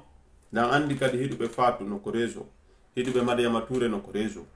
hiɗuɓe modi mum fatu an kadi no ko réseau par ce que foppuno ɗo côtéji ɗin fof añuɓe lan kan no woodi hiɗuɓe lan no woodi yehe jeejo Mariama Touré malgré fatu waɗimo ko muusi o yaafo andi ko nelaɗo make hadisi sahi nelaɗo make hadisi sahi wonɗo nder Bukhari e Muslim fop hadis o na hay sikkitaɗo sellugol makko nelaɗo make ko honnu woni ɓiɗɗo gorko si minnima noon ɓiɗɗo gorko na en fait sikkugol ko nelaɗo science hadis on na waɗugol comme debbo awa harayta waka ko ay hadis on par ce que woɓɓe ko kadi ƴetta joni famira façon ko nelaɗo make ko woni ɓiɗɗo gorko ko man yamliku nasfahu indal ghadab kon wawanɗo ɓernde mum nden fewde o tigti ça veut dire fewde goɗɗo waɗuma ko muusi wawa maîtrise de hoorema wawa hoorema andu ka woni ɓiɗɗo gorko ça veut dire ko on wati ɗon ko duwaɗa ɗon waɗe ko waɗeɗa ɗon ko muusi ko metti ko on wati ɗon muññotoɗa inna allaha ma as-sabirina ko aya qur'an ko ɗum toujours ulama en wi'ay sida falandude hadis no selli a ƴette mo darira qur'an on je ko hadis on na hay la sakka fiya ko hadis sahih je ko système de Mariama Touré Allah waɗu barke makko mais enen yimɓe ɓen anden ko haalen anden ko waɗen sa wata wallude moƴƴinalngol goɗɗo to wallumo bonnalngol mo o siɗɗo men ɗo e kaftani mum o walli fatu ha o bonnanimo fi ɗaɓɓugol visibilité fi hono ɗin piiji wassalam barakallahu fikum mi meeɗa wonde contre Mariama Touré wonta contre ɓippurɗo wonta contre ban adama ko bonnante projet ji mum Mariama Touré hay walli yimɓe jeyaɓe ɗo ha Dinguiraye ko combien kilométre woni entre Dinguiraye e Mamou hay so wallal mo Dinguiraye ene wonɓe ɓen wallede na fulɓe wonɓe ɓen wallede na guinéenɓe wonɓe ɓen wallede na julɓe wonɓe ɓen wallede na miskineɓe min ɗum ɗon tuñonilam mais si yimɓe ari ɗo innu gollan lam woni contre Mariama Touré aray vraiment ɓe ƴetti bakka to mo ƴetti noon bakka to an aray o asim Allah yaafo explication ma men fa précisani ɓen a jarama boy a golli wi haray bonne journée à vous menen men andi ko watta kon king sari men andi menen men andi a besoinaki waɗugo gogoya besoinaki a justifiyagol yo Allah moƴƴin piiji ɗi a ja bonne journée nani merci nani madame Diallo merci o menda ko code menda ka ko honnu parce que inde no ɗo mi alade wawde andude ko honnu windi joni Amadou ittemittumon kenen assalamu aleykum wa rahmatullah wa aleykum salam oui arayon salminama ɗon fo moɗon hiwrama midi tike ɗo yewtere maɗen vraiment yewtere maɗen ɗo ende yewti vraiment par ce que man banu adama so waɗi moƴƴu enen kan banu adama so waɗi moƴƴundeji sappo piyon gotum waɗi e relu jama o heƴƴiday ko moƴƴundeji sappo ɗi fof suddiɗi et puis le ɗin moƴƴundeji sappo ɗon hino ɓuuri ɗum bonnere o gotumɗa kono jama o andata ko feƴƴi kon kamɓe koko fewndi kon ɗum ɓendata ala ɗum ɗon jamanu ɗo wattande ilay ɗum ɗon moƴƴa o bandirawo men ɗo mode sen heɓuno bandiraɓe men ɗiɗo tato nayo waɗaynoɓe ɗum ɗo ko hora leydi men ɗon arayno no avance ɓuri ni mini no avance koye kono no avance ayno kadi ɓuri ni aray tigi tigi koyen weltanomo moƴƴa yo Allah subahana taala e ɓurtu ɓeydandemo ɗum ɗo banta fi makko haray ko ɗum ɗo waɗen toranademo tigi tigi makko vraiment ɗiga yewtore mana ɗo yewtore ɗen no yewti machallah vraiment aray koyen andi tan kaarijo so waɗi moƴƴere jonitemo moƴƴere makko nden aray jaɓali mo waɗa moƴƴereji sappo haala gotum yalta yimɓe denegram wolamo ɗo haalaji fof bonɗi ejjintinnamo moƴƴereji ko watto kon fof aray ɗum ɗo jamanu duwa wattande ley ɗum ɗo moƴƴa aray min ko ɗum mi jogui ɗo komi yewta assalamu aleykum warahmatullah wa aleykum salam frère merci nani aray kadi lan jogui ɗo kadi yewtere o seeɗa fi koto an ɗo e bari balde ɗo vraiment miɗo weltaniɓe moƴƴa moƴƴa aray wota ɓe jaɓu ɗo e yewɗi sonkidede e panel ji ɗi koɓe moko baɓe ɗumanniɓe aray taɓe jaɓu fewla weltaniɓe moƴƴa moƴƴa taɓe jaɓu yeɗodirgol e goto e panel vraiment miɗo weltaniɓe miɗo supportiɓe vraiment lan weltaniɓe moƴƴa moƴƴa aray kadi ɗum ɗon lan yewtiɓe ɗum ɗon ngol konngol noon siɓe jaɓanilan assalamu aleykum ok frère Ahmad merci beaucoup albarka mi nani merci merci manda ko code kandi ka konno ittemittumon si ɗon ɗo so ala ɗo menen men feƴƴi merci nani bandan o user item voilà bandan ɗo men heɗi o assalamu aleykum bandan iɗon ɗo ɓeɗo kadi ala ɗo assalamu aleykum ilalli ka enen mi ala tan non onon ko Facebook salamu aleykum en wi ɗum à la prochaine inchallah mi coupa ko Facebook parce que il falla ka lay fonto waɗa 1 heure de temps har goɗɗo wata